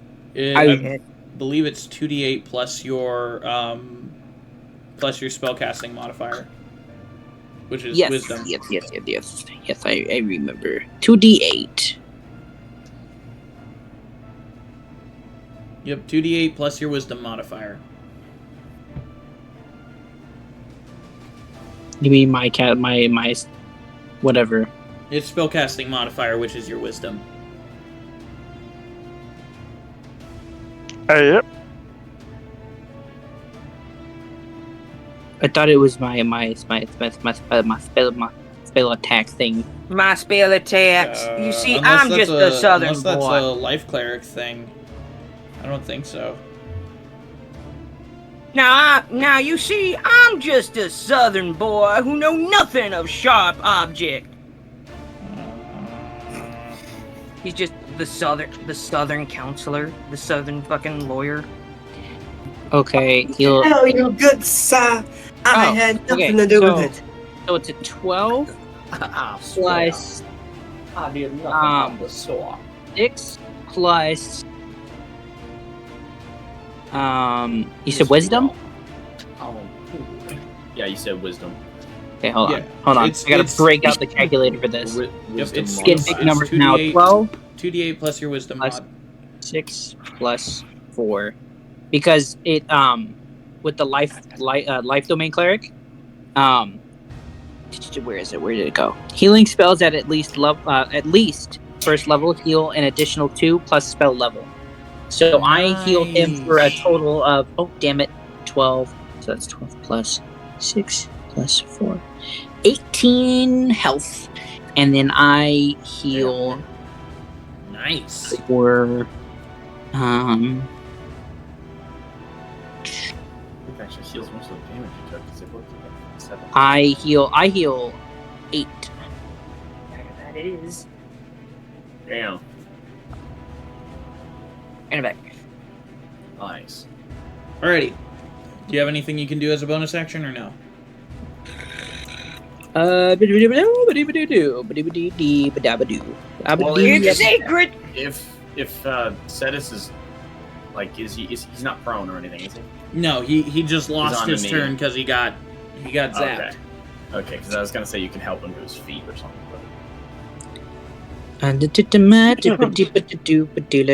Yeah, he fell to one knee and that was it. What is the insignias I have? What is that? Those are deader insignias you probably should have turned in. I think they're probably deader insignias. That, are 10 gold apiece. Meh. Blah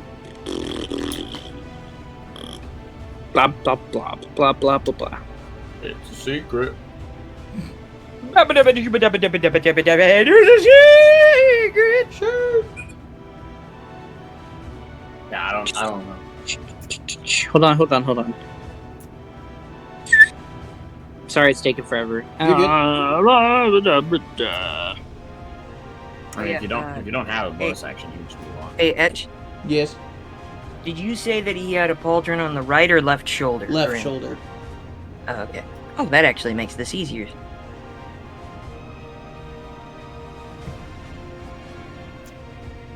By the way, that gun, the double-barreled gun, the pistol, that was the only form of a double barrel. What's up? That's it. Alright. It is Rogue's turn again.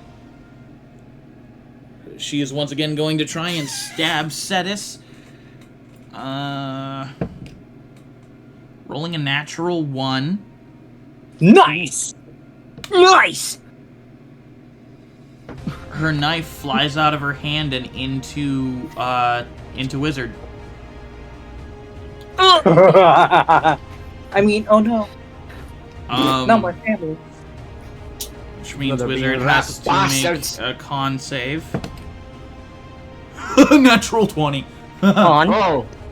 Con and Kubo, he's here. He still takes the piercing and half the lightning damage. That first part of it's a secret.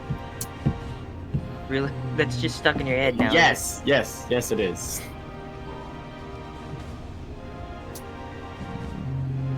Ooh, I actually kind of like the way that looks. Tell me if you...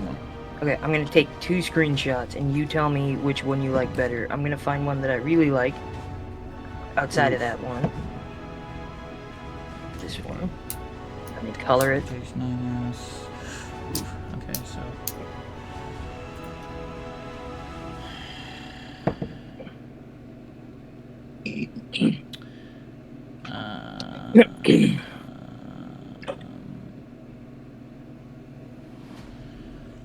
Oof, he is looking rough. Jesus. That burp. Yup. That was Nice. a 10 out of 10. Actually, no, that's more like a 7.88 out of 10. Yeah. All right. 0.88. Wizard, Could be after grosser. taking that hit from his sister's knife and having the electricity surge through his body, even though it doesn't do as much damage as you would have expected, it looks like he is hurting. He is hurting. Kelton. It is Cetus's turn now, which he is going to stand up. Hot dang, you two are rough. And he is going to grab Rogue. Well, he's going to use Shock and Grasp on Rogue, which is at advantage. Cool. Throwing stuff. Can you make it so they don't die? I don't want to lose them. So he's going to use 2 of his sorcery points to make it a quicken spell, and he rolled a natural 20, by the way, which doubles the damage. Oh, please don't on Shocking Grasp.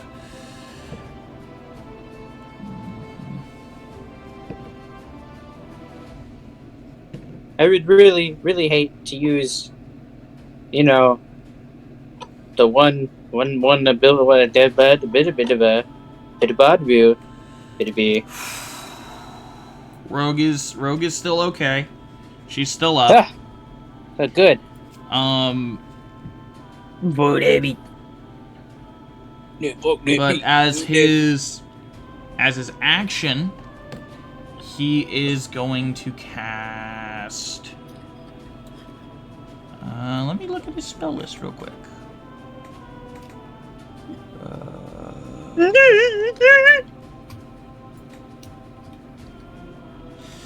Don't ask what we're doing. Nothing important. He is going to cast Guiding Bolt at 4th level on Rogue. So he has to roll it to hit. That is a 23 to hit Rogue, which will hit. And Guiding Bolt, 4d6. First level, so plus 3 more. So that's 76.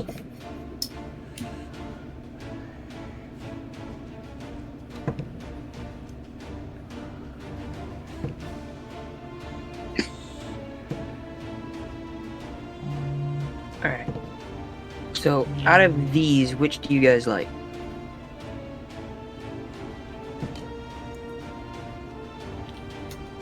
The different versions of the pauldron. Alright. Deals 28 radiant damage with his Guiding Bolt. Rogue is still up. But is she hurting? She's hurting pretty bad. Damn, son. Damn, son, where'd you find all this? I'm taking the bottom ones. It is Wizard's turn. He is going to... You know what?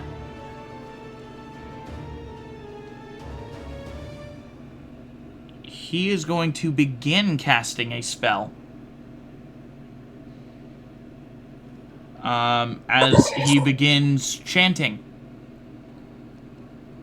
That will be his turn. Cleric, it is your turn. Shit. I'm going to attempt again to knock his ass out. Roll it to hit. Alright. Let me just open this up. Clear that. That is a... Come on. Load, damn it. I would like to know. I wanna know. Oh! What'd you roll? Yes. Perfect. 20. Natural 20. So I'm just gonna How say... many is that this session now? That's about 4 or 5. So Goddamn. I'm just gonna say... Don't bitch. Even if you roll a 1 on your die, it'll do 2 damage, which will knock him down. Ah. Minimum damage will knock him down. Can I just, like, punch him in the face? So, I'll say this. As you're swinging your mace at him, rather than hitting him with the head of your mace, you hit him with the butt of your mace, knocking him down, putting him into a stable sleep state. Okay, and I'm going to quickly, before my turn ends, turn to Cetis and basically, like, go, don't kill her, please.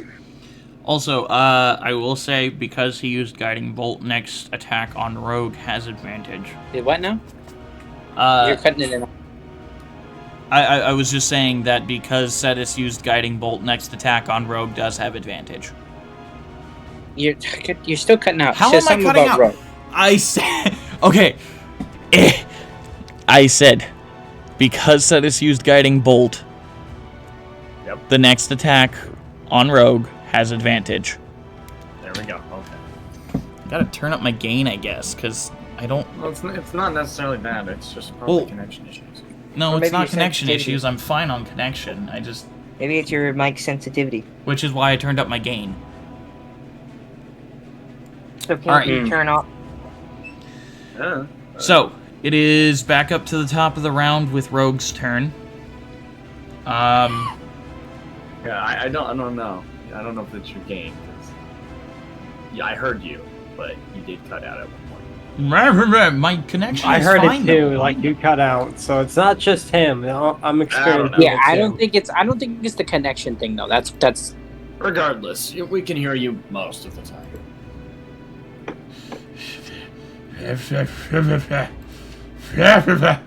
Alright. Either way, once this combat's over. So, combat is almost... Rogue is going to...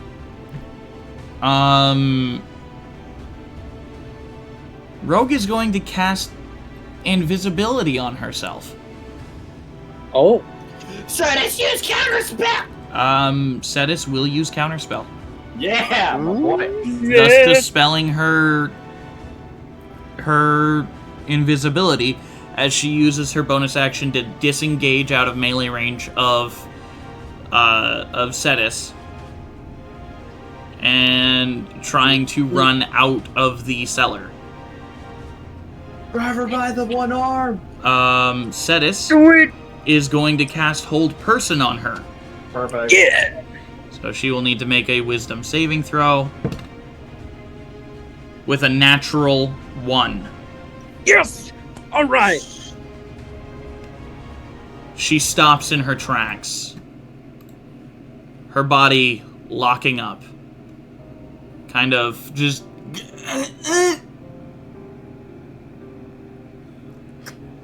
as she is now still. It's battle technically over? Yes, combat is technically over. Okay, I'm going to walk over to Rogue and knock her out. Smack the goofy out of it. Yeah, there you go. Alright, I will allow you to do it just for brevity's sake. Yeah. You successfully knock out Rogue. Yeah. Your siblings are knocked out. Lying there on the ground. They're not dead. Good. as we come back to the party, I feel like every time we go to a party, cleric leaves and comes back with a body. This time they're actually alive. It's a though. tradition. Yeah, this time they're alive at least. So that's something. So while this was going on, Burke, you are approached by Grim. What's up? What's up? What's going on? Well, Grim, you notice Bard is following Burke. Yeah. Oh, sister robot. What's up? Hello. So, what are you doing? Don't you try making moves on my sister. No. Maybe. We'll find out. Maybe we'll we'll see how find this out. story plays Don't out. you even think about it. If I can get your mom, I can get your sister. But Okay, anyway. Sorry. I've also got a bloody nose right now, so I might sound a little congested. Good. Ow. I did it with my mind. Shut up. This was before that. Alright. So, Preemptive turns out we got a tail. No. Some I mean, owl. some people have tails. Not that kind. I know. Man, Is it that guy Marvin. over there? the guy next to Marvin. Yeah. Yep, Marvin's got him distracted. He I'm said, actually next to Leopold, or at least near Leopold. Yeah. Yeah, Now, we're probably watching Marvin walk away. And Yeah. You watch Marvin's demeanor completely change to one of a happy gnome as he walks away. Yeah. All right. or not. He sent me over here to help you with whatever the hell it is you're doing. No, he sent you over there to grab him. Yeah. Oh yeah, Burke, I need you to come with me for a second. All right. As you can come as to him. Baron Don't stray too far away. as you see Baron Holforth kind of look at left and right, and then he finally sees you. He lifts up a drink. Me? Yeah, to Burke. Oh. He's got a drink for you and him. Gotcha. Okay. I don't know exactly what he didn't specify what I was supposed to do, but he just said to get you. All right. Well, Andrew, could you hold on to those for a sec? I have some business to take care of. I can hold on to it. Yeah. All right. Hey, I'll be Bard, right back. don't do anything. You can stay close by, or if you want to stay stay with close Andrew, by. Don't you can do that touch too. anything, because you she- have to understand your brother he's a little. Never mind. I don't have to explain it. She follows you guys. Yeah, But she'll stick close to kind of wanders away when she notices Tyne's loot base, essentially. Oh, well, I'm sure she'll be fine. His standing loot. Gotcha. Fair enough. Marvin? Marvin is off to the side. He is mingling with his with a few other people. His wife right beside him. Marvin, I got Burke like you told me to.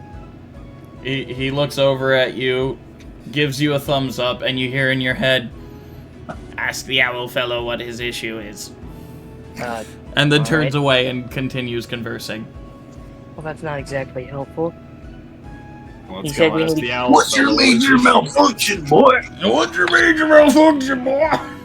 Alright, we go Give me find the information or I'll cut off your testicles. Where's the dick? It's on my foot. All right, so I guess we'll head over and Step my toe. All right. As you head over, you notice he's been listening into Leopold's conversation with a person with a familiar insignia on their chest. Familiar insignia. Do I know this insignia? It's the insignia of the Grinder Alliance. Right. Oh. Oh, so you must be that guy Leopold was talking to. The man who Leopold was talking to is left now. It says left. Yeah, he was just going this The Grinder Rebellion, this guy? alliance, but yeah. Yeah, I would not say rebellion in front of Leopold. I mean, Yeah, bad idea. Bad idea. alliance. Yeah, that whole thing. Look, Birdman, come with us. Well, you can just talk here. You don't have to Sorry. go anywhere. What about the guy here? There's no one really paying attention to you. After No, I thought he was talking to the rebel guard guy. No, again, he was, and then he left. Yeah, Leopold was, and then he left. You can grab Leopold and have him join the conversation if you want. Yeah, I was going to do that. Okay. Oh, then do that. Okay. Sorry, I'm a little distracted. My nose is still bleeding, and I You're keep good. swapping. Fair enough. I You're good. think I'm all right now. It is understandable. All right. So, Leopold, your two compatriots, Burke and Grimm, grab you and pull you to the side to speak with this Owlin fellow. Apparently, we've got a tail. Yeah. Well, I mean, Something the Owlin like fellow that. is your tail. That's what I meant. So, what's this all about exactly? Who are you? I guess. Start talking, Featherhead. What's your deal? Well, my name is Venti Hornfeather, and I am in a very complicated position. Insight check. Insight Roll an check insight. as well. Who has the better And- insight out of the two of us? And, Venti, you may roll a persuasion or deception. Do not tell us which. Who has the better My insight of the two of us? My insight's +3. I have a +1 insight, so I'll give you the help action. Cool. All right. Okay. Could you tell me real Yeah, quick that's how about you're better. helping him? What? Could you tell me real quick how you're helping him? Just standing By- menacingly behind me. I'm making sure that Venti doesn't lie, I suppose, or just like being there as emotional support, I guess, or like Okay. I don't know, as the wise. I will say, you did cast your racial spell earlier. Oh yeah, I'll use the info I got from that to help him out. Yeah, that works. Okay. All right. Well, What did you roll? anyways, it was a 16. 16. What did you get, Venti, on your persuasion and/or deception? Venti? I got a 15. Oh, I was just one more. Okay. Okay, cool. So, were you? You're telling the truth. You are in a very complicated, compromising position. Very complicated situation. You better make it uncomplicated right now, and explain why you were following us. I would also like to know the answer to that. It's quite simple. I'm here because I heard of what you did last week. Which event? There's been like a shit ton happening. I'm assuming the big obvious one, right? Well, I the mean, there's one the that thing led that- to the town being destroyed, yes. Right. Well, first of all, I'll tell you this. It's been such a big commotion that you stirred up some very powerful people. You've made them very upset. Well, we didn't do anything exactly. It wasn't our fault. We were trying to What? prevent it from happening at the very least. what about it makes them mad? That the fact that the town got destroyed, or an opportunity of theirs slipped away? The fact that you... So it's the fact that they tried to stop the ritual. Basically, you try to stop the ritual. Okay, so that means they're not friends of ours. They're no friends of ours. And frankly, they're not friends of mine either. Alright. Fuck, There's a okay. Say we believe you. Say that you have something to help us with. What exactly are you offering? The chance to stop the war between the... I gotta look at the map real quick. Give me a moment. So, if you remember correctly, I said that they lost their foothold there. Yeah. And so they were looking for a new place to place their foothold, and the Elbrin Imperium has been offering them that assistance. Yeah. So essentially, sorry, it's been a long day, so I'm a bit tired. So No, it's okay. No, I just imagine that you pulled out a map and we're trying to help you figure out what you're trying to talk about. So, what do you mean here? Okay. So essentially, I'm in a situation where I need to cause some disruption. I need to stop my compatriots from causing devastation because they currently lost their foothold in their original base of operations. They're trying to move, but they want to take over the Ickberg Collaboration Front. Who exactly are they that you're talking about? An organization called the Ghost Bloods. History Okay. check. Yeah, me too. Yeah, history check. Who has the better history? Roll of the your two of history us? checks. I'll say roll individual history checks. All right. Wait, that was not a roll. I need to have something. All right, so I only got a 10. 16 plus 2, 18. I'm a historian today. You have heard the name the Ghost Bloods before. It was a long time ago. It came out of nowhere, and it was when you first joined the Contractors Union. Okay. A large contract full of a bunch of veteran contractors was put out on the leader of an organization called the Ghost Bloods. Did I have anything to do with that contract, or did I just hear about it? You did not have anything to do with the contract, but you know Strahd did. Strahd, right. So, you're a Ghost Blood. So then I'm assuming you know what's been happening with the contractors. I'm no Ghost Blood. Do not associate me with those bastards. Well, you know enough about... Insight check. Roll an insight check, and you can roll a deception or a persuasion. Doesn't matter. I only got a 10. I can give you the help action if you need. Okay. Well, I would like that. Oh, that is so much better. Okay, that's 21. 26. Okay. What? Damn it! Damn it! Okay. He's no Ghost Blood. He's no Ghost Blood. Sure. He ain't no Ghost Blood. Grim, however, is still not as convinced. Leopold, this entire time you've been hearing this, you remember how Luke told you that the Ghost Bloods might be hunting the contractors. What do you know? What do you know of a man named Lestrade? Can I do a history? Yes, you may do a history check. Yeah. 19 plus 3, 22.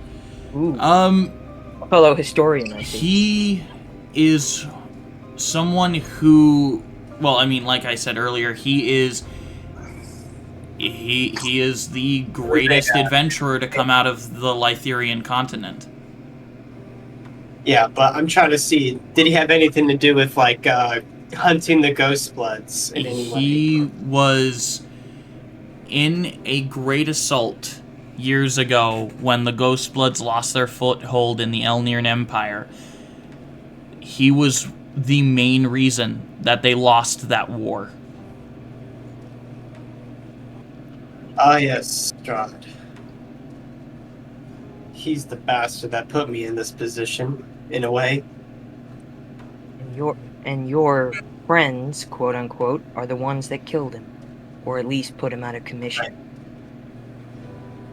So I want to know what the fuck is going. I'd like to know what they plan to do with the contractors that have been going missing. It's quite simple. And you see Grim like takes out a fold of his like, I guess now armor. He kind of like goes under the breastplate and pulls out a badge of the Contractors Union. It's in the shape of a what would the contractor's logo look like? It would look like a piece of paper with a pen and ink on it. It literally has the insignia of a contract on it. Alright. I'm a member of the contractors union, and I have a vested interest in figuring this out. That's the thing. The contractors union are basically a bunch of mercenaries in a way. Get rid of the jobs, the mercenaries have no reason to really hone their skills. So the Ghostbloods want someone defenseless, so that when the time comes, they have less rivals. I'll tell you this, it's partial. I have to be very careful. There are dangerous circumstances I'm in.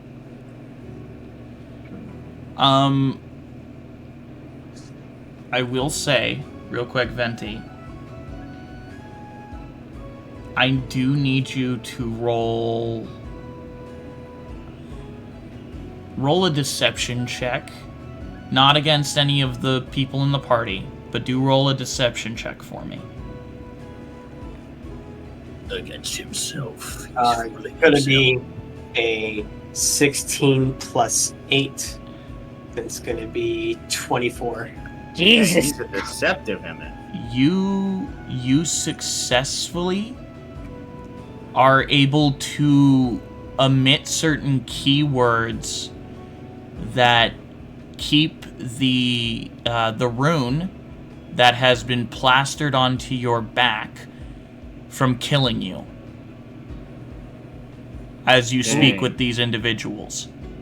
I'm being very careful with it, trying not to trigger it. Yeah. Because as soon as that triggers, your family is also dead. I'm pushing it, I'm on the edge, really pushing it. You are dangerously close to activating that rune.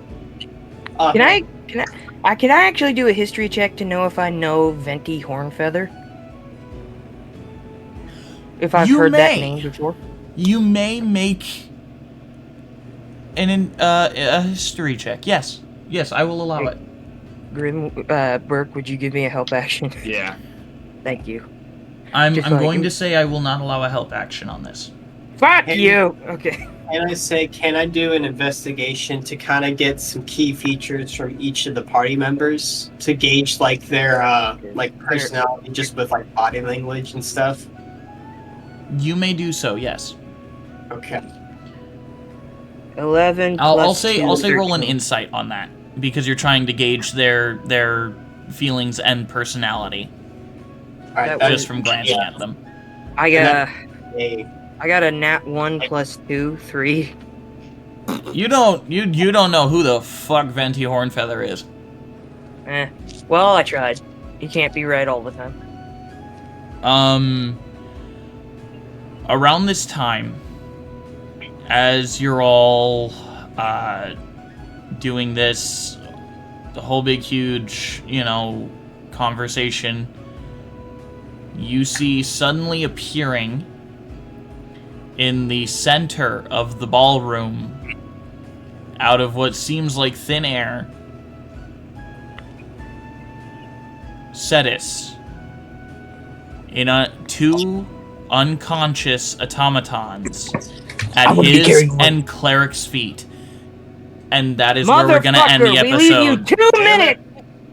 We leave you 2 goddamn minutes and you already have corpses! We're going to end the episode. Bodies again. We're going to end the episode as they enter the ballroom.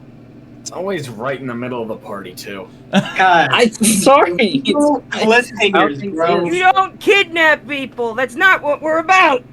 Come on, dude. I will say we did run a bit long today. Oh yeah, we did. That's fine. Thank you guys so much for joining us. Thank you so much for watching on YouTube. If you're there on YouTube, have a wonderful night, and the hat works in mysterious ways. Yeah. Yes. No. We got and repeat. Stay healthy, stay hungry, and always remember. And repeat after me. The hat works in mysterious ways. Amen. Good night, everybody. Thank you so much for joining us, ladies and gentlemen. We love you all. Thank you for your continued support. We love you, and good night.